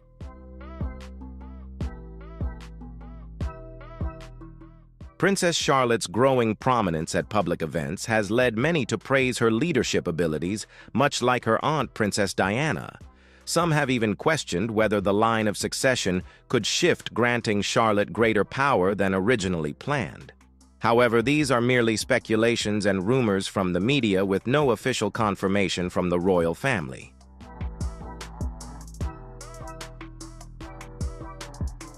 With increasingly decisive actions, the announcement of a major statement from William instead of King Charles made it clear to the public the future of the monarchy has arrived. The king, while still the head of state, is slowly fading into the background, and William and Catherine have stepped confidently to the forefront. The king's absence from a key event led the public to question his health and ability to lead in his role. In the weeks leading up to this historic event, palace sources reported that King Charles became more reclusive, canceling public appearances, allegedly due to exhaustion. A quiet crisis unfolded within the royal family as plans and strategies were being quietly and forcefully reshaped behind the scenes. King Charles, who had always been meticulous and obsessed with his schedule, began to experience instability as his official duties started to decline. Initially, royal aides dismissed concerns about the king's condition, with one senior official even stating that the king was simply taking a break after a stressful first year. However, insiders believed the reality was different. Charles was not only struggling with his health, but also with a sense of failure regarding his role within the royal family.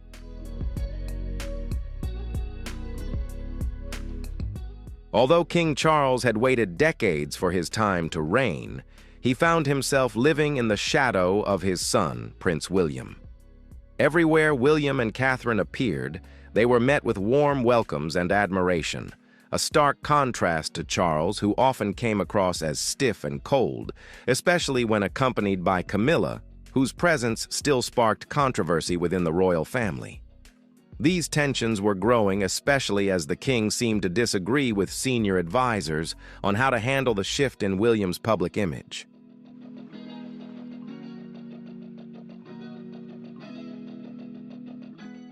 There were rumors that Charles had tried to reassert his power through a major trip to the Commonwealth or a high-level international conference, but all these plans fell through. These proposals faced political and practical obstacles. Subsequently, information began to leak from the palace that Charles was considering abdication, not a public resignation, but rather delegating more and more duties to William as part of a restructuring of the monarchy. According to some sources, this process began in the final months of Queen Elizabeth's life, when she urged Charles to prepare for a smooth power transition to William in the years to come.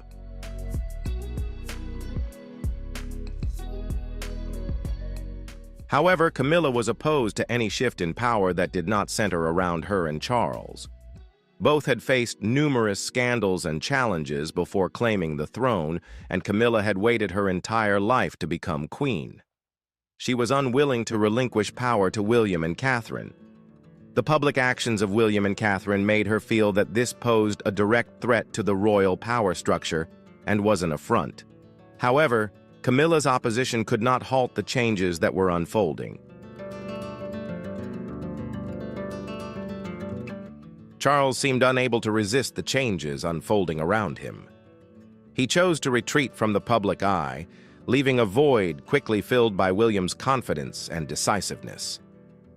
The royal family, once known for its unity, now revealed clear divisions. Major events such as the Queen's concert, where William, Catherine, and their children took center stage, made it evident that power had shifted in a new direction.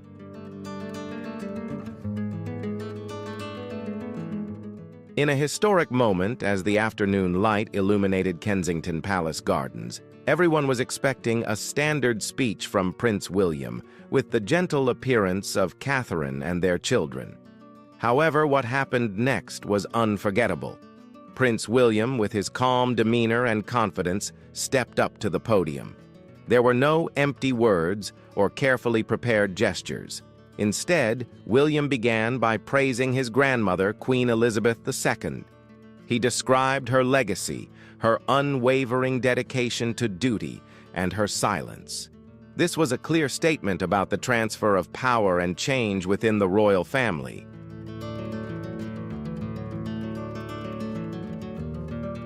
Wow, what a historic moment, right? Everyone, Prince William not only surprised us, but also inspired with his meaningful speech about Queen Elizabeth II. What do you think about this speech and the power shift in the royal family? Leave your thoughts in the comments below. Don't forget to like and subscribe.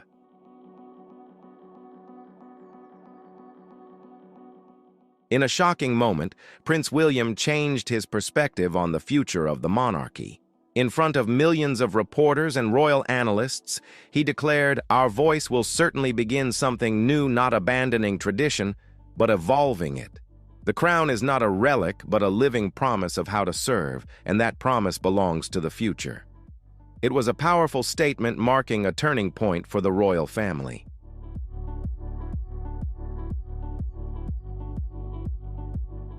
Immediately after, William turned to his daughter, Princess Charlotte, who had always carried herself with royal poise even at such a young age. In a surprising move, he gently guided Charlotte forward. Princess Charlotte will undertake her first official duties in the coming months. She will begin attending engagements with her mother, learning the meaning of service, and ultimately helping to shape a new vision for our family in this country. William declared, leaving the audience stunned.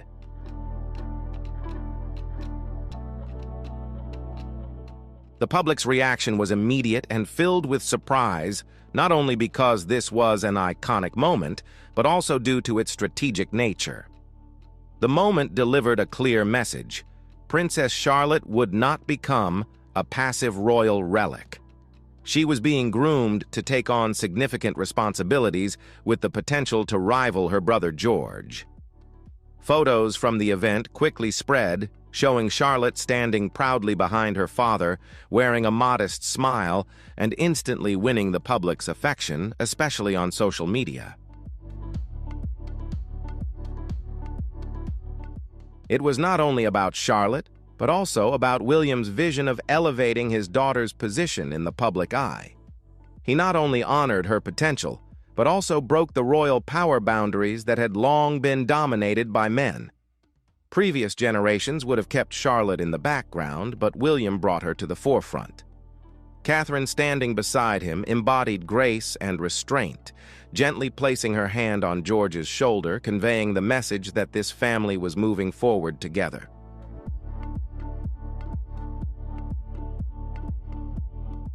As the public cheered and editorials praised the royal family's modern approach, the applause was overwhelming. However, within the palace, nothing was peaceful. A simmering fury behind the royal doors began to surface.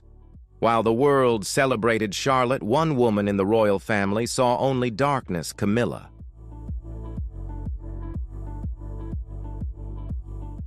As soon as Princess Charlotte's name was mentioned, Camilla was reportedly furious. According to palace sources, she believed William's statement was intended to undermine her legacy and that of King Charles. "She's just a child. This is madness." Camilla is said to have shouted when hearing about Charlotte's rise. Not only that she felt Charlotte's growing prominence was a challenge to her influence within the royal family.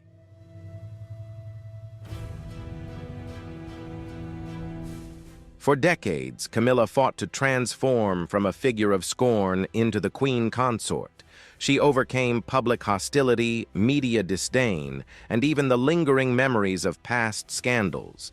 However, as Charlotte gained public attention, Camilla felt her power was being threatened, and that was not easy for her to accept.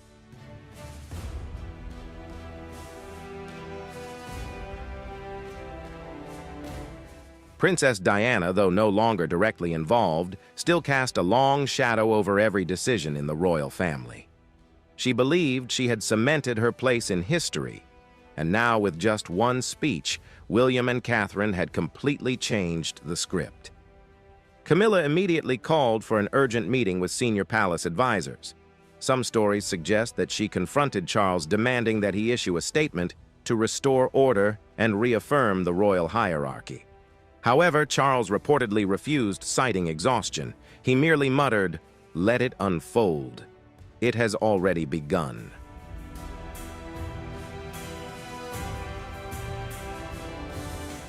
Camilla now felt isolated.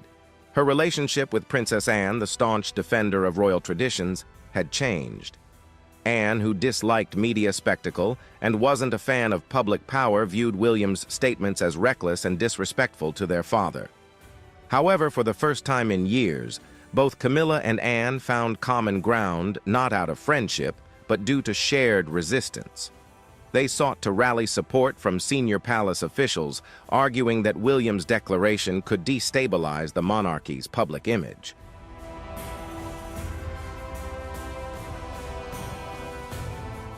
However, the situation had shifted. Staff members who had once been loyal to Charles and Camilla now began to support William and Catherine. Foreign ambassadors, particularly those connected to Charlotte's son, reached out to Kensington, not Clarence House.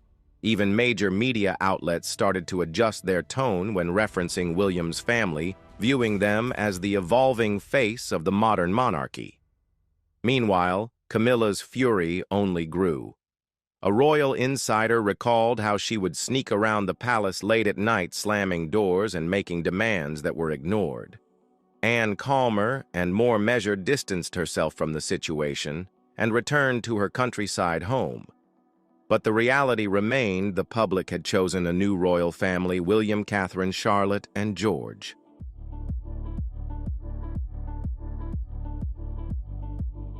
While the media focused on the rise of Princess Charlotte and William's statement, few recognized the calm strategic power behind the scenes of Catherine, Princess of Wales.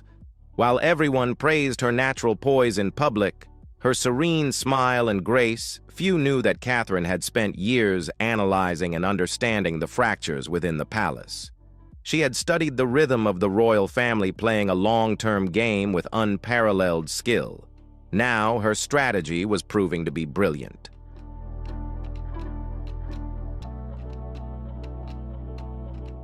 Catherine was not just a wife or a mother.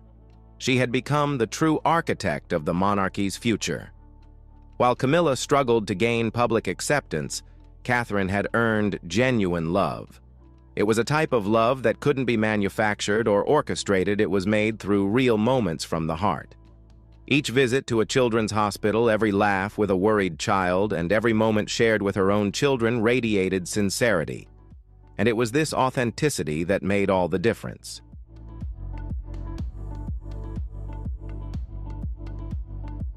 Catherine had become her strongest weapon, managing the storm within the palace, following William's announcement. In the days that followed, Camilla relentlessly applied pressure, but Catherine remained silent. When Princess Anne questioned her, Catherine refused to comment, her restraint becoming a more powerful response than any words. However, behind closed doors, Catherine never stopped thinking.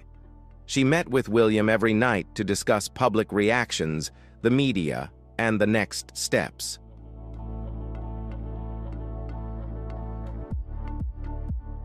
Charles's loyal advisors began to visit William and Catherine's camp, taken aback by the clarity of their vision. Some believed that Catherine had secretly commissioned public polls months earlier to gauge the response to Charlotte taking a more prominent role. The results revealed overwhelming public support for the new monarchy's legacy and vision. This was not personal ambition, but a strategy focused on a long-term legacy.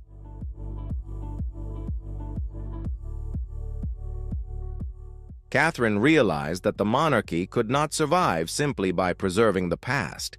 It needed to evolve to remain vibrant. In Charlotte, she saw not just a daughter, but a symbol of everything the crown needed to become modern: compassion, the leadership spirit of Diana, the intellect of Elizabeth, and the calm fire of Catherine herself. Catherine's strength did not come from inheritance, but from the way she had built and proven her capabilities.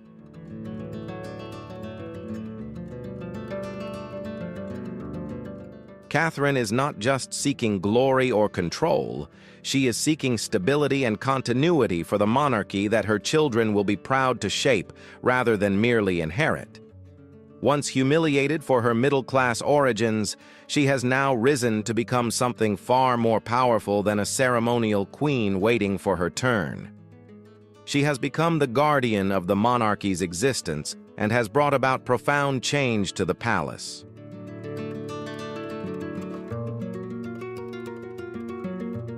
When the dust settled, the most unexpected royal revelation in modern history unfolded. The future of the monarchy was no longer a matter of speculation. Prince William, Princess Catherine, Princess Charlotte, and Prince George proudly revealed it to the public. Charlotte, calm and confident, captured the headlines and the hearts of the public with her natural grace and striking resemblance to Princess Diana and Queen Elizabeth. Her involvement in official duties signaled a major shift in her role from a child to a cornerstone in the next chapter of the crown. While Charlotte drew attention, George remained silent, yet alert, exuding the quiet composure of a future king. Though still young, his demeanor during the announcement displayed early signs of leadership, not only through his duties but also through a family that has chosen to nurture the monarchy with honesty rather than ego.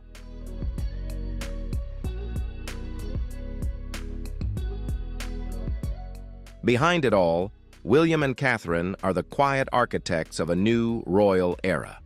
Their images not only symbolize power, but also deliver a clear message. The future of the monarchy no longer relies on the throne or ancient bloodlines.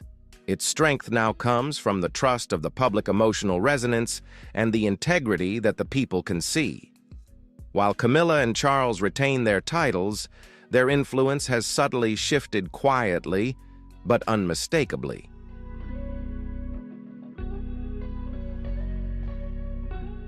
The generational shift has occurred not only in the UK, but also in the hearts of followers around the world.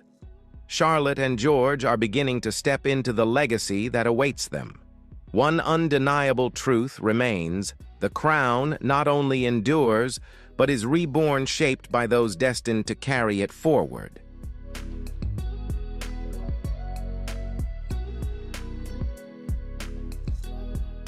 And there you have it, folks.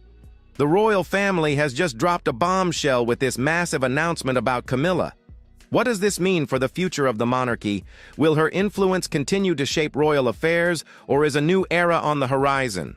We want to hear your thoughts. Drop your comments below, and don't forget to like, share, and subscribe for more breaking news from the world of royalty. Stay tuned for updates. This story is far from over. Perhaps I should be subtle and say it like Bruce Forsyth, a famous British entertainer, who once shared with his show participants, "All of you are my favorites." Saying goodbye to someone who truly cares about you can break your heart.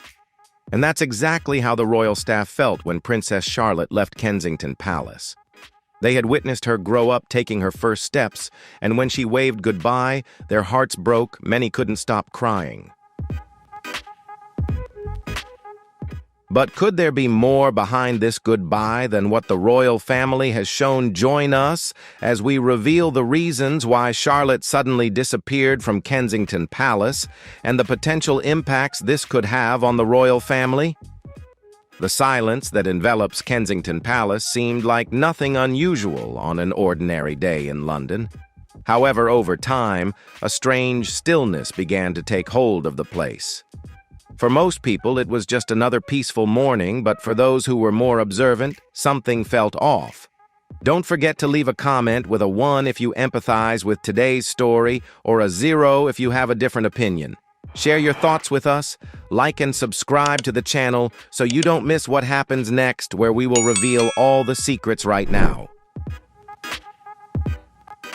Princess Charlotte, the youngest member of the royal family, has always been the subject of much attention, and everyone remembers her adorable moments, such as when she made a small mistake at the coronation concert. Now her complete absence is also not something easy to overlook. What makes things even stranger is the silence from the media. There were no announcements, no film crews waiting outside the palace gates, no buzzing conversations on social media, and no signs that anything unusual was happening. The large gates of Kensington remained shut, with no indication that anything strange was going on. But inside the palace, longtime staff members began to sense a change. The silence was overwhelming. No more footsteps, no rustling of books from the tutor, no clinking of dishes at breakfast. The familiar sounds had vanished. The smell of Princess Charlotte's favorite tea, which usually wafted through the hallways every morning, was also gone.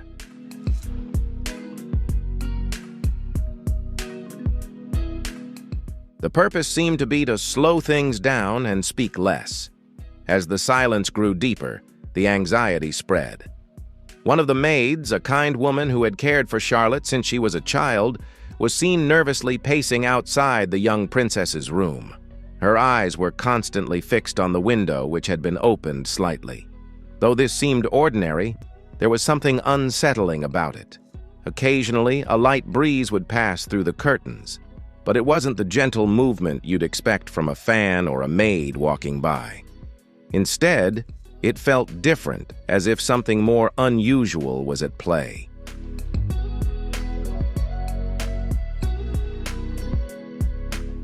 The window was not just ajar.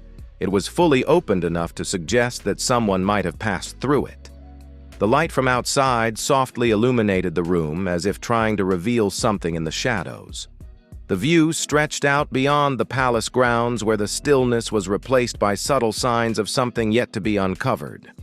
Doubts lingered, as each small detail seemed to heighten the tension in the air, filled with unspoken implications.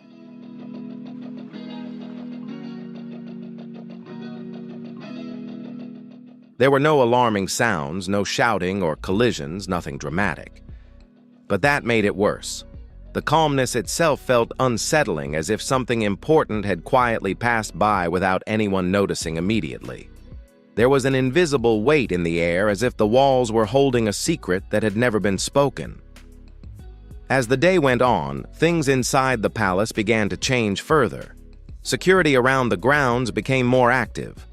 The royal guard, always on duty but usually blending into the background, was now more noticeable.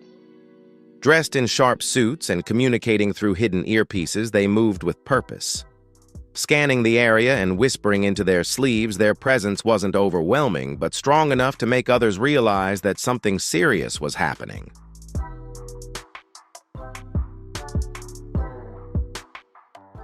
No official statement has been shared, and the silence surrounding the situation is overwhelming. Even among themselves, the palace staff has no clear idea of what is actually happening. Whispers are passed from one corridor to another, but nothing has been confirmed or officially acknowledged. A small rumor has begun to spread, suggesting that the Queen has postponed a previously scheduled meeting, which is highly unusual, given her well-known reputation for adhering strictly to her schedule. This unexpected change has sparked suspicion, and the staff already on edge grow increasingly concerned. The lack of clarity only heightens the sense of uncertainty surrounding the palace.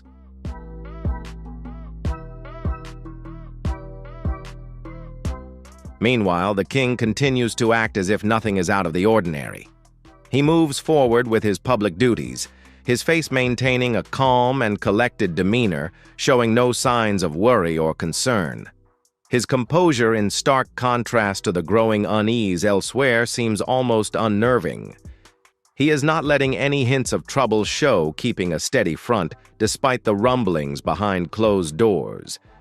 His calm behavior only deepens the mystery, leaving those around him wondering what is truly going on behind the scenes, as the palace remains eerily quiet about the situation.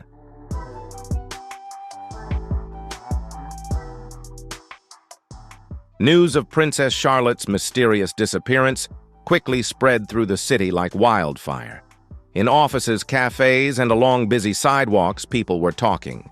Where had she gone, and why did she disappear so quietly? The mystery only deepened as there were no photos showing her leaving, no statements from the palace, and no official updates. The usual royal SUV no longer appeared on its usual routes. Her personal assistant had quietly taken time off. Even the palace dogs, usually curled up by the fireplace, now wandered endlessly around the West Garden as if they sensed the change.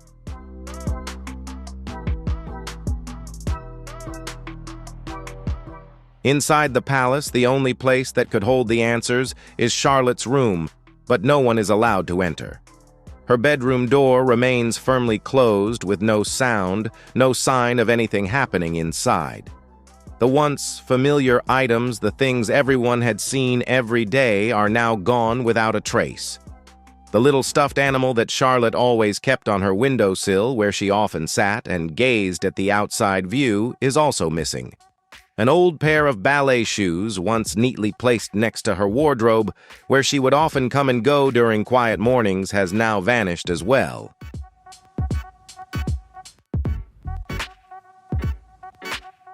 On her desk, where there used to be open books, papers, and unfinished drawings, a handwritten note from Charlotte herself lies silently still unopened.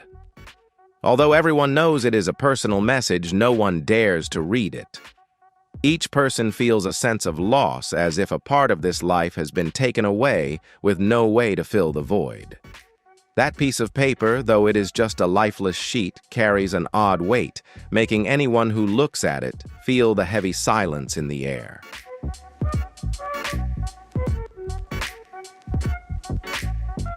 From the outside, everything at Kensington Palace still appears perfect, peaceful, and serene as usual. The tall doors, the solid walls, the quiet corridors. All maintain their steadfast beauty unchanged. But inside it is clear that something is wrong. When a royal figure disappears so quietly without any noise or attention drawn to it, it speaks volumes more than any headline could. People wonder where Princess Charlotte has gone and what led to her sudden disappearance. The questions keep piling up, and the silence of the palace only increases the public's confusion and curiosity, leaving everyone unable to stop worrying about the fate of the young princess.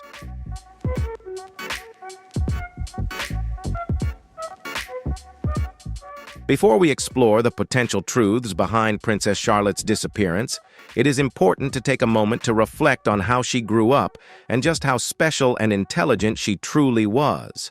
The story of Princess Charlotte, the next generation of royalty, begins with a historic moment that made headlines around the world. Born on May 2, 2015, she immediately became a part of royal history. Though she was just a newborn, this event captured the attention of the public and the global media as she was officially welcomed into the royal family.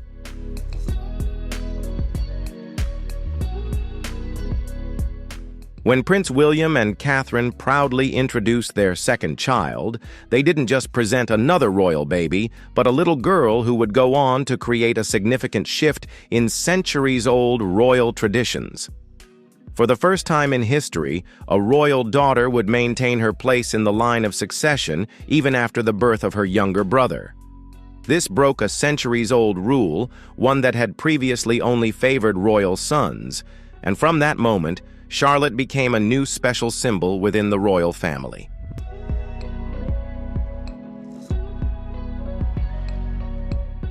The fact that she retained her position in the line of succession despite the arrival of a younger brother marked Charlotte as someone truly exceptional from the very beginning of her life. This was a pivotal change, not only in the succession system, but also in how the role of royal daughters is viewed in modern society. Princess Charlotte was not just a child. She represented a significant shift in the royal family, symbolizing both a rich tradition and a new era of change.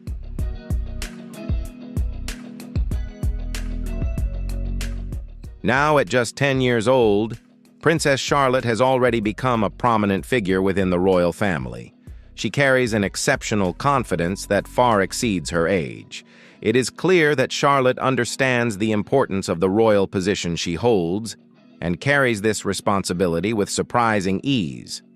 While most children her age shy away from cameras and the attention of crowds, Charlotte faces them head-on calmly with a steadfast smile that when you look at it, you can sense her strong confidence. She shows no signs of fear or worry, and all of this is clearly demonstrated in the moments she shares with other royal family members.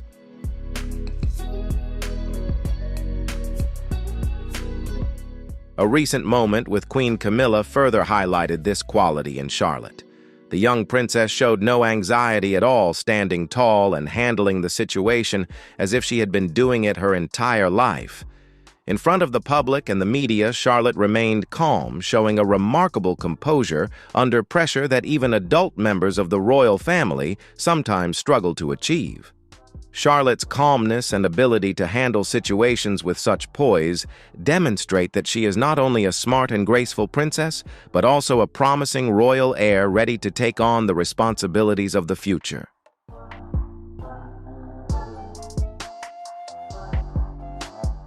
Another deeply touching example occurred during the funeral of her great-grandmother, Queen Elizabeth II. During this solemn ceremony, Charlotte wore black and pinned a small horseshoe brooch, a quiet yet powerful tribute to the Queen's lifelong love for horses. As she walked, Charlotte displayed a sense of solemnity with her emotions tightly controlled, showing deep respect for this historic moment. When her older brother, Prince George, began to cry, Charlotte was immediately by his side, gently comforting him with soft words. She not only reassured him, but also guided him on how to bow respectfully before the Queen's coffin, demonstrating a deep sense of respect and empathy. This moment was not only a remarkable display of maturity for such a young child, but it also highlighted Charlotte's love, care, and responsibility, showing that even at her young age, she understands the weight of her royal duties.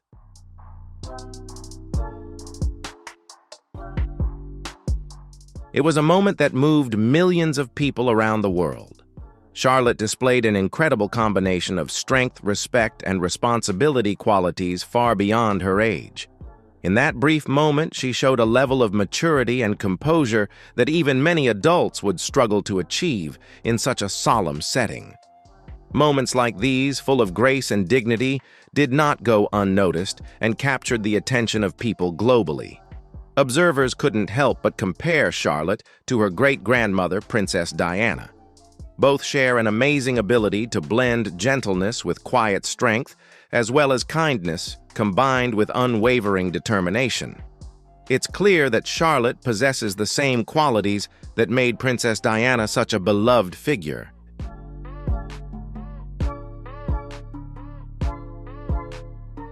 Charlotte may still be a child, but it's clear that she is truly remarkable. Like her late grandmother, Diana, Princess Charlotte seems to possess a beautiful blend of confidence and kindness. There's something calm and steady about the way she carries herself. Whether gently guiding her younger brother or handling public moments with grace each time she stands before others, it becomes more and more evident that she is growing up naturally.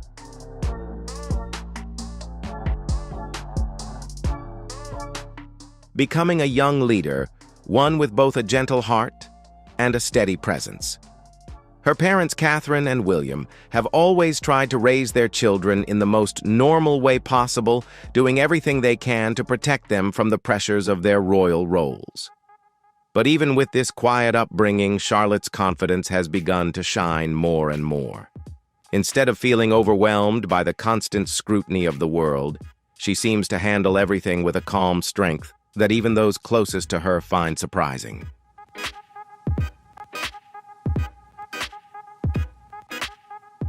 Those around her have also noticed this maturity. Family friends often comment on how she's more mature than her age, quickly adapting with intelligence to new situations, and always maintaining herself with quiet strength. Prince William has even joked calling her the boss of the house because she always takes the lead among her siblings. Even Queen Elizabeth, in a personal observation, noticed Charlotte's energetic personality and remarked that among all the children, she is often the one who takes control when it's needed most.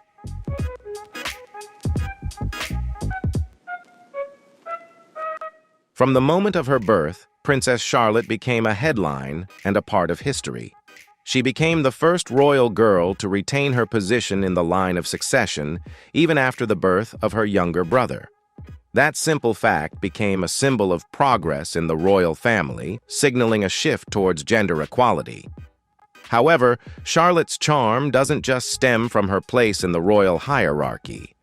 What makes people love her are the small, warm moments. The way she waves at the crowd with maturity, her mischievous smile, or how she helps Prince Louis sit properly at events, these glimpses into her true nature have made the whole world smile.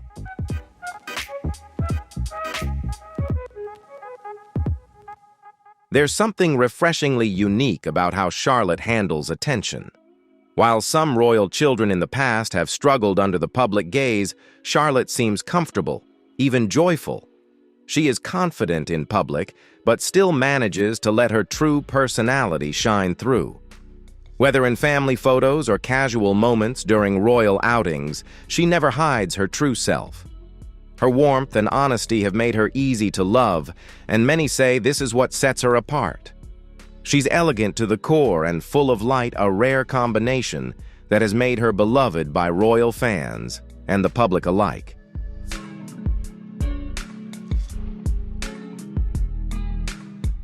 Princess Charlotte's life has never been just about waving at the crowd or attending royal events. Her parents, Prince William and Princess Catherine, have deliberately raised her in a balanced way, respecting her royal duties while protecting her happiness as a growing child. They've worked hard to create a life for her that's not just about cameras and expectations, but one where she feels free, loved, and understood. They've made sure she knows her place in the royal family, but have never let that take away the simple joys of being a child.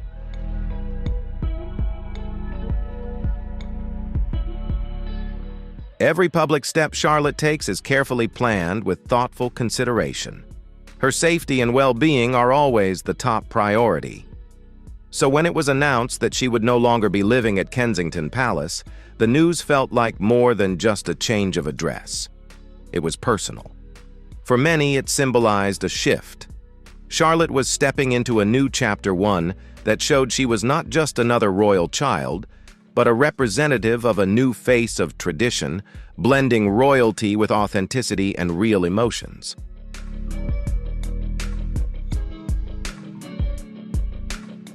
This move was not only practical, but also deeply meaningful. It was intended to give her space to breathe away from the flashing lights and constant headlines, an opportunity to explore more about life and herself in a quieter space. Even as she becomes more famous, Princess Charlotte's appeal lies in her ability to remain calm. The cameras may follow her, the headlines may mention her name, and people may track her every move, but deep down she is still just a little girl. She smiles with ease, rolls down grassy hills without worrying about the world, climbs trees with wide-eyed excitement, and shares moments full of laughter with her brothers.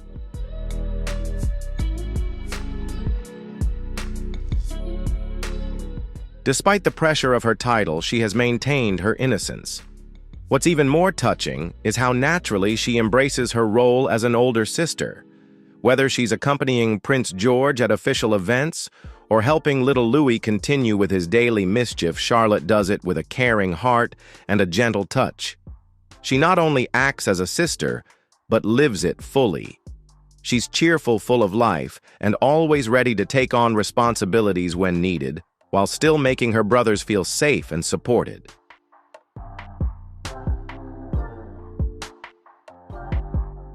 This relationship goes far beyond just being royal siblings. It is built on trust, closeness, and true love. They grew up relying on each other, finding joy in the little things, and standing by each other in both public and private moments. And it is this closeness, this natural unity between them that makes them special.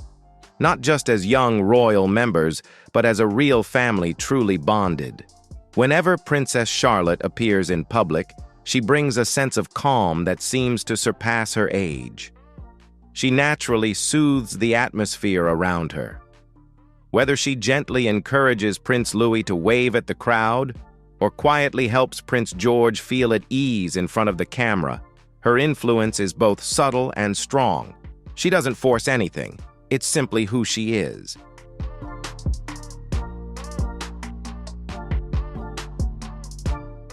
Although she is just a child, she understands royal customs better than many adults. But what truly makes her special is that she still finds joy in the little moments. She smiles with genuine warmth, and her actions seem effortless, never rehearsed. But her world is very different from most children. While others play freely without judgment, Charlotte lives under the spotlight. Every blink, every giggle, every step she takes is captured by the cameras and analyzed by the public. That's why her quiet departure from Kensington Palace feels like more than just moving to a new home. It is deeply personal. It means giving her space where she can simply be a child, where she can learn, grow, and breathe without the constant noise of public attention. That decision has given her a bit of freedom, something she truly needed.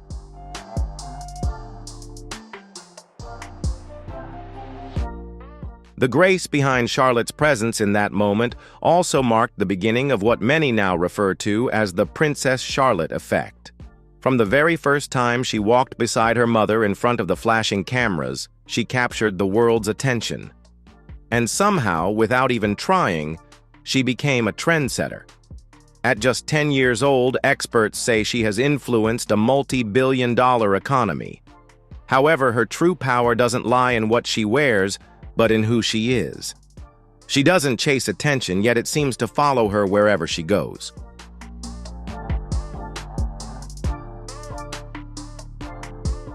What draws people to her isn't just her style, but the way she carries herself with grace and confidence. Her charm is encapsulated in her sincerity.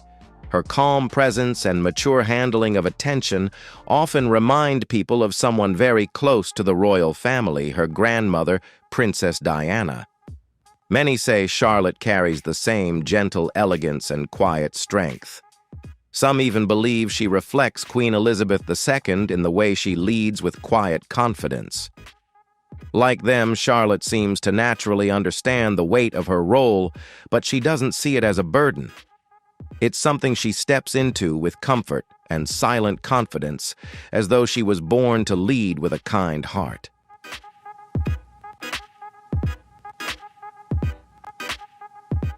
Every time Princess Charlotte steps out for royal events, whether she's politely bowing to senior royals, waving to the crowd, or walking alongside her parents during official visits, she carries with her a quiet strength and a level of confidence that is truly rare for someone her age.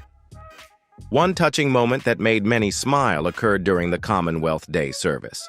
As they entered the chapel, Charlotte gently placed her hand on Prince Louis's back. It was a simple gesture, but it spoke louder than words. It showed how naturally she cares for others and how she leads with gentleness.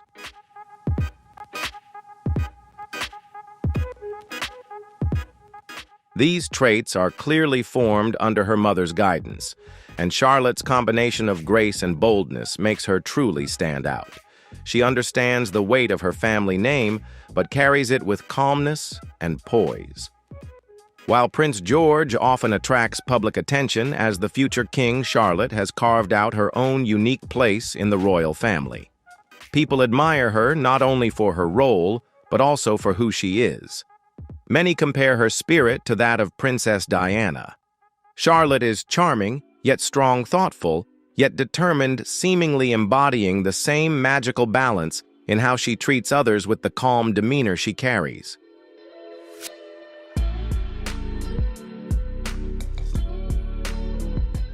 There is something familiar about her, something comforting. She makes people feel connected just as Diana once did. Charlotte's strong presence within the family didn't appear overnight. It is the result of many years of love and careful nurturing by Catherine and William. They have always aimed to raise their children in a balanced way, allowing them to enjoy the simple joys of childhood while gradually preparing them for the life they are expected to lead. And clearly it's working. Charlotte is growing into a confident, caring young girl, fully aware of the world around her. Share your thoughts on Charlotte's growth and how Catherine and William are raising the next generation of the royal family. Don't forget to like and subscribe to the channel for more exciting videos and the latest news about the royal family.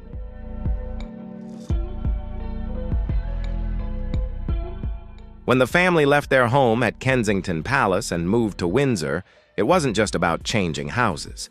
It marked something deeper, a purposeful step towards giving Charlotte a quieter, less scrutinized life. Being a royal child means growing up with cameras tracking your every move. But Windsor promised a quieter life, where she could laugh freely, make mistakes, and simply be a child. Even with the move, her charm has not faded. In fact, her nickname, Mini Queen, has begun to mean more than just her physical resemblance to Queen Elizabeth II. It now reflects the admiration she receives and the grace she is known for.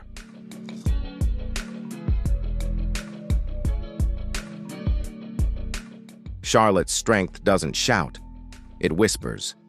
It's in the way she stands beside her family and how she's growing with a blend of old traditions and new authenticity.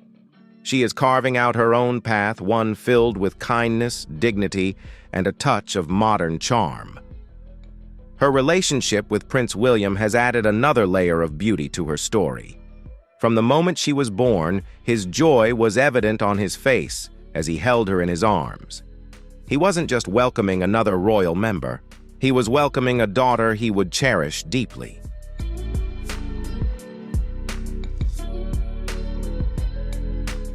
Over the years, that love has only grown stronger. Their relationship is not just confined to royal duties, but is filled with truly heartfelt moments. They laugh together, share private jokes, and sometimes communicate with just a glance.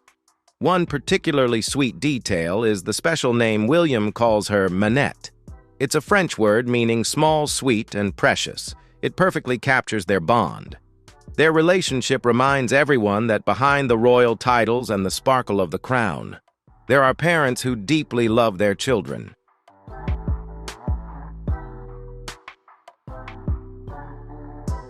In Princess Charlotte's life, the warmth and love from her father have played a significant role in shaping the thoughtful and graceful young girl she is becoming. Over the years, Charlotte's personality has grown brighter, and with that, her bond with Prince William has only strengthened. William has always been close and attentive, showing unconditional love for his daughter. Charlotte's cheerful spirit, confidence, and natural charm have made her stand out in the royal family in a way that is entirely her own. Every time she appears in public, Charlotte leaves a lasting impression with her grace and strong sense of self-assurance. William is clearly very proud of her. He not only supports her interests and passions, but also celebrates the things that make Charlotte unique. He understands that these qualities not only make her special, but also reflect the values and spirit of the royal family. The closeness, love, and support William offers Charlotte have helped her grow stronger and more confident in her role within the royal family.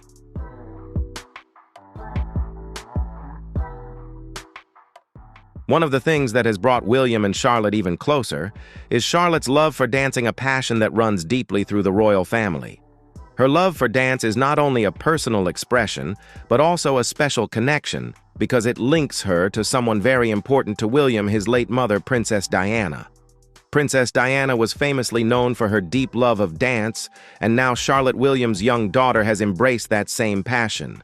Seeing his daughter develop and share an interest that his mother once cherished brings William a true sense of warmth and closeness.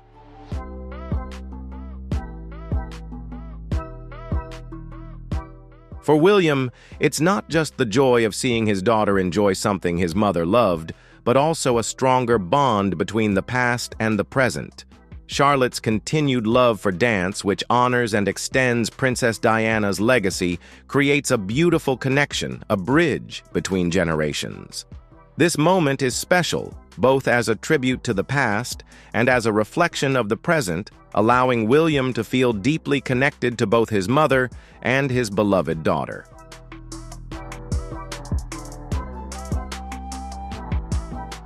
Their relationship also grows through their shared love for art and sports. Whether it's enjoying a ballet performance at the Royal Opera House, listening to music at a concert, or spending time playing games outside together, Charlotte and William have created countless special memories. And while royal life often comes with immense attention and pressure, William ensures that Charlotte feels protected. He helps her stay calm, making sure that the public's attention never overshadows her joy.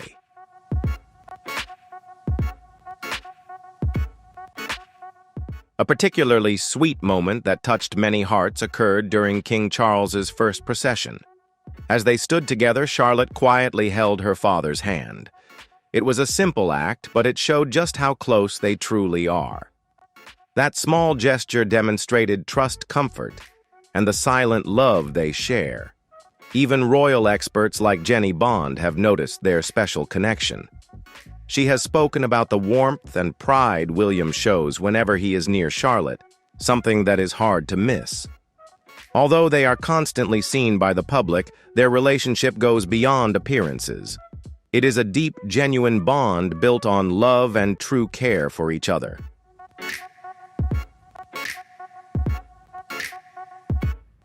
Leaving Kensington Palace, where Charlotte spent her early years, was not an easy task. That home holds her childhood memories from the nursery, where she took her first steps to the rooms filled with laughter and play. The staff, who had watched her grow from a child into a bright young girl, were deeply moved when the family said their goodbyes. The car leaving was not just a sign of relocation. It marked the end of a special chapter. However, for Charlotte and her family, moving to Adelaide Cottage offered the opportunity for something new.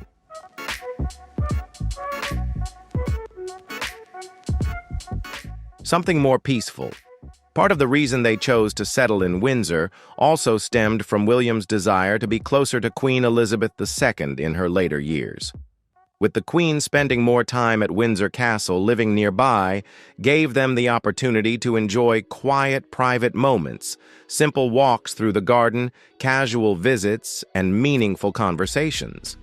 This allowed Charlotte and her siblings to be closer to their great-grandmother, not just as a monarch, but as a beloved family member.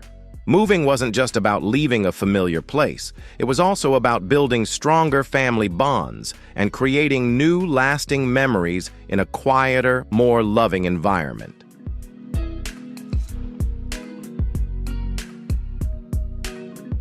Settling in Windsor brought a gentle change to Princess Charlotte's life. Away from the constant demands of royal duties and the grand palace, her world began to slow down in the best way. The new home is humbler, with fewer staff around and fewer formal rules.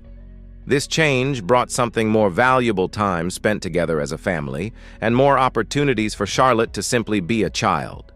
She quickly embraced this quieter life, finding happiness in daily joys like cycling through garden paths, playing tag with her siblings under the sun, curling up with storybooks beside her parents, and sitting quietly under the trees, lost in thought. Life in Windsor has given her space to breathe, an opportunity to explore her own rhythm surrounded by peace and love.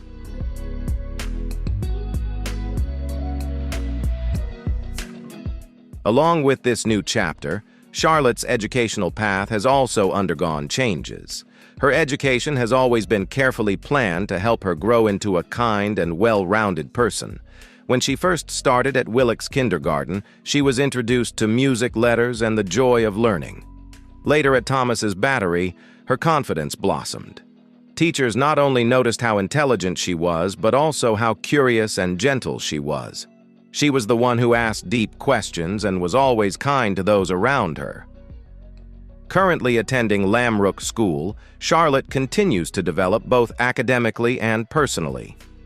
The school focuses not only on lessons but also on shaping good character, and Charlotte is thriving.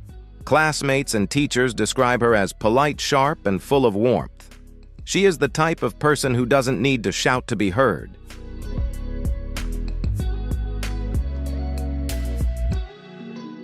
Her leadership abilities shine through her quiet actions, her calm nature, her ability to listen, and her thoughtful demeanor. Though only 10 years old, she has learned how to stay calm and think clearly no matter what is happening around her. Her parents have played a significant role in helping her develop this quiet strength. What makes Charlotte's journey special is that her maturity is not measured by flashy moments. It is found in the small things, a small smile when helping a friend answer a question in class, quietly reaching out to hold her siblings' hands while walking. These small actions show that she is becoming a strong, graceful young girl with a heart full of purpose.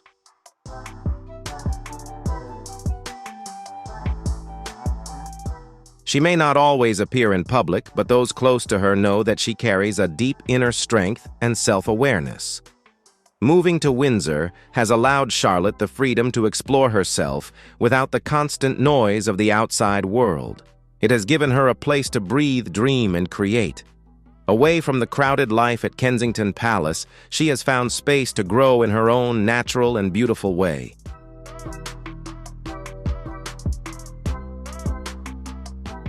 Now in a different place, part of the royal family, another drama is quickly unfolding. Stay tuned to learn what's going on. Camilla is in conflict with Princess Anne.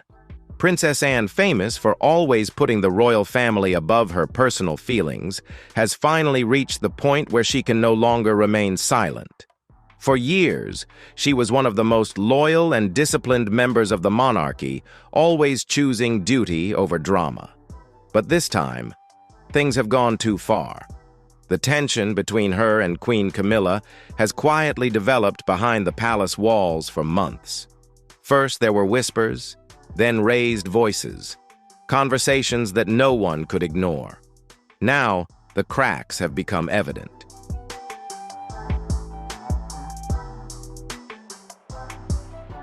This relationship is a cornerstone of royal discipline, but the drama doesn't stop there. The next morning, the world woke up to news that no one could have predicted. Buckingham Palace issued an official statement that changed everything. Queen Camilla was stripped of her title. This announcement immediately caused chaos on social media and among the public. How could someone who had spent years carefully climbing her way into royal life lose everything overnight? What could have driven the royal family to make such a monumental decision? To understand how it all unfolded, many people began looking back at the small moments that now held deeper meaning.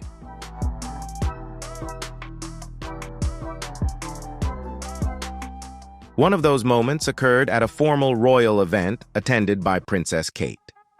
As the future Queen Catherine holds an important position next to Prince William, who will one day become king.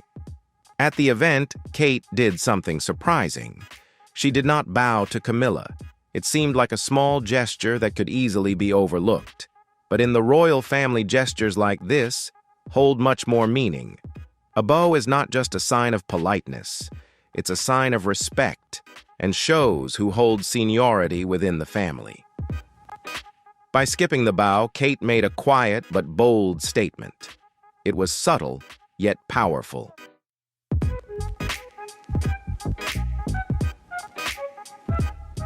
Some royal observers believe it was her way of showing her discomfort with Camilla's growing role. Others think it was a sign that change is coming and Kate and William are leading the charge together. In hindsight, this moment carries much more weight than anyone realized at the time. It wasn't just about breaking tradition. It was a signal and a shift, a sign that the future of the monarchy could look very different from what people have seen before.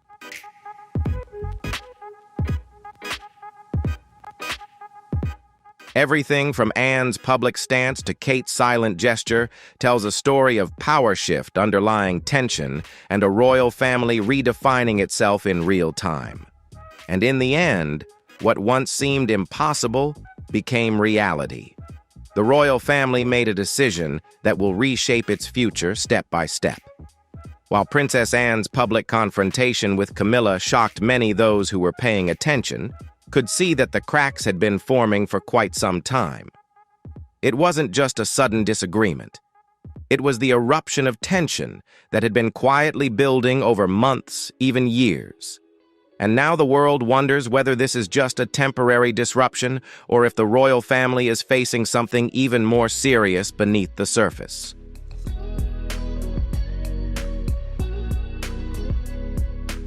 Camilla's journey from Duchess to Queen Consort was carefully mapped out by Queen Elizabeth II herself.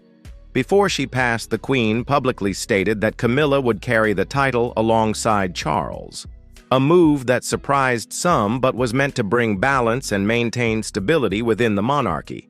However, after King Charles officially ascended the throne, things began to change. Camilla's role was no longer just ceremonial. She seemed to be stepping into a space with real influence, helping to organize royal duties, shaping events, and making choices that some in the palace found uncomfortable.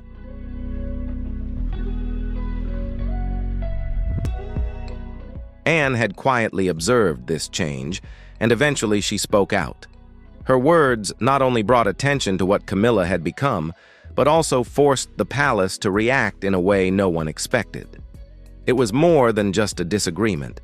It became a test of traditional loyalty and leadership. Anne is said to have refused to accept Camilla as Queen Consort, arguing that while the title of Queen Consort was acceptable, Camilla could never truly live up to the legacy of Queen Elizabeth. The monarchy, rooted in history and order, could not allow such a public and emotional confrontation between senior members.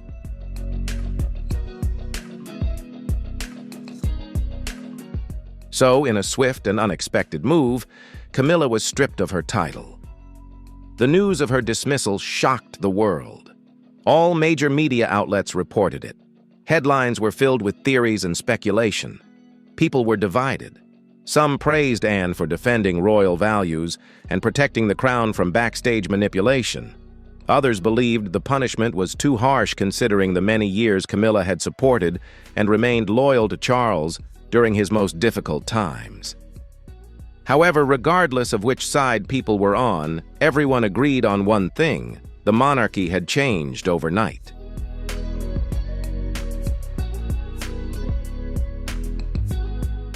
This highlights the extent to which things have changed.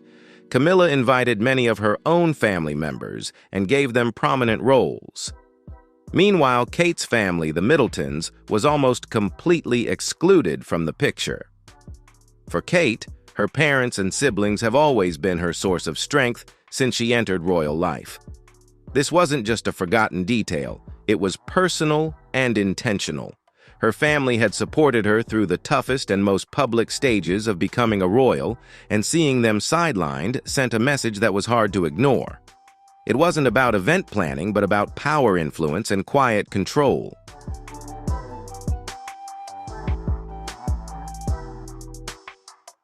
By sidelining the Middletons, Camilla not only weakened Kate's emotional foundation, but also revealed just how deeply the power struggle within the royal family had been unfolding. And although Kate didn't respond loudly or dramatically, her quiet response spoke volumes. Without saying a word, she allowed silence to become her message. In a family where every action is watched and every gesture has meaning, the smallest choices can have the biggest impact. In this case, they revealed a royal family not only facing a difficult time, but perhaps standing on the brink of a complete change.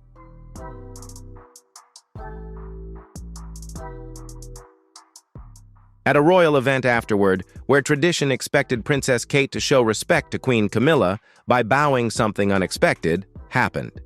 She did not do so. While most people in the crowd may not have noticed anything unusual, those who had been hurt or sidelined during the coronation certainly did. No one, including Kate, performed the respectful gesture toward Camilla. In the royal world where every movement carries meaning, this was not an accident. It was intentional. A bow is not just a polite gesture.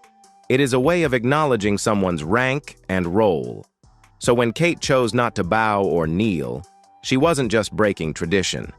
She was sending a strong, silent message, refusing to acknowledge Camilla's growing position in the royal hierarchy.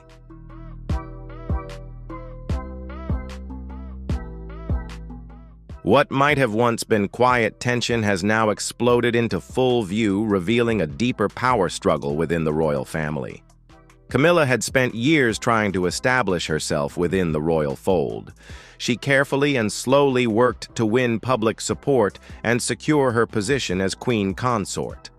But as her influence grew, so did the unease among senior royals, especially Kate, who had long been cautious about the level of influence Camilla was beginning to wield.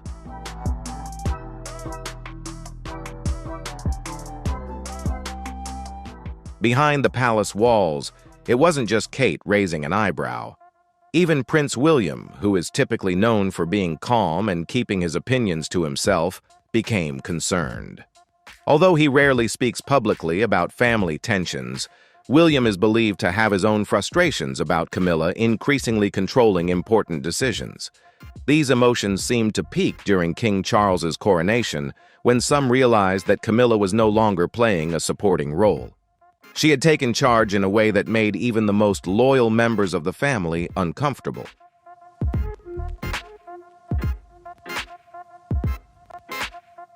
And then the turning point came.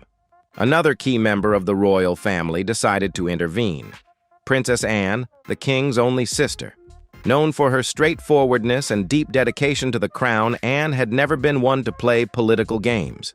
She values duty, loyalty, and fairness, and she is not afraid to speak up when something feels wrong. So when she saw how far Camilla's influence had grown, Anne knew it was time to act.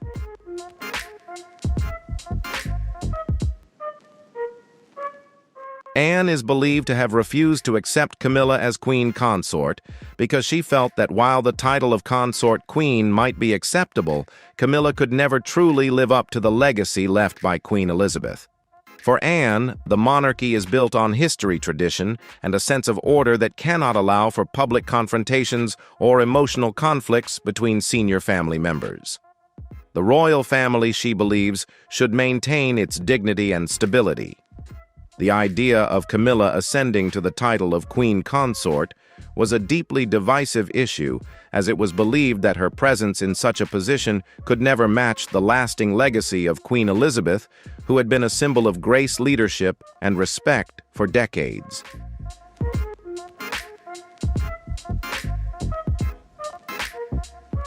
In response to this situation, and after much speculation and discussion behind closed doors, the royal family made a swift and unexpected decision.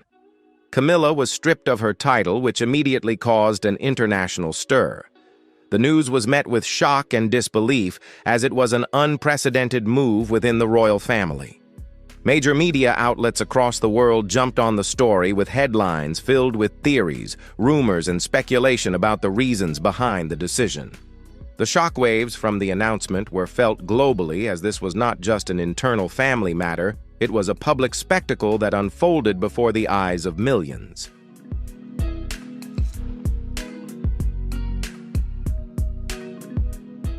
Public opinion became sharply divided in the aftermath of this dramatic decision. Some praised Anne for standing up to protect the royal values and defending the crown from what they perceived as manipulation behind the scenes. These individuals believed Anne had taken a stand for the preservation of royal tradition and integrity. On the other hand, many others felt that the punishment was too harsh, especially given the years of unwavering support that Camilla had provided to Charles.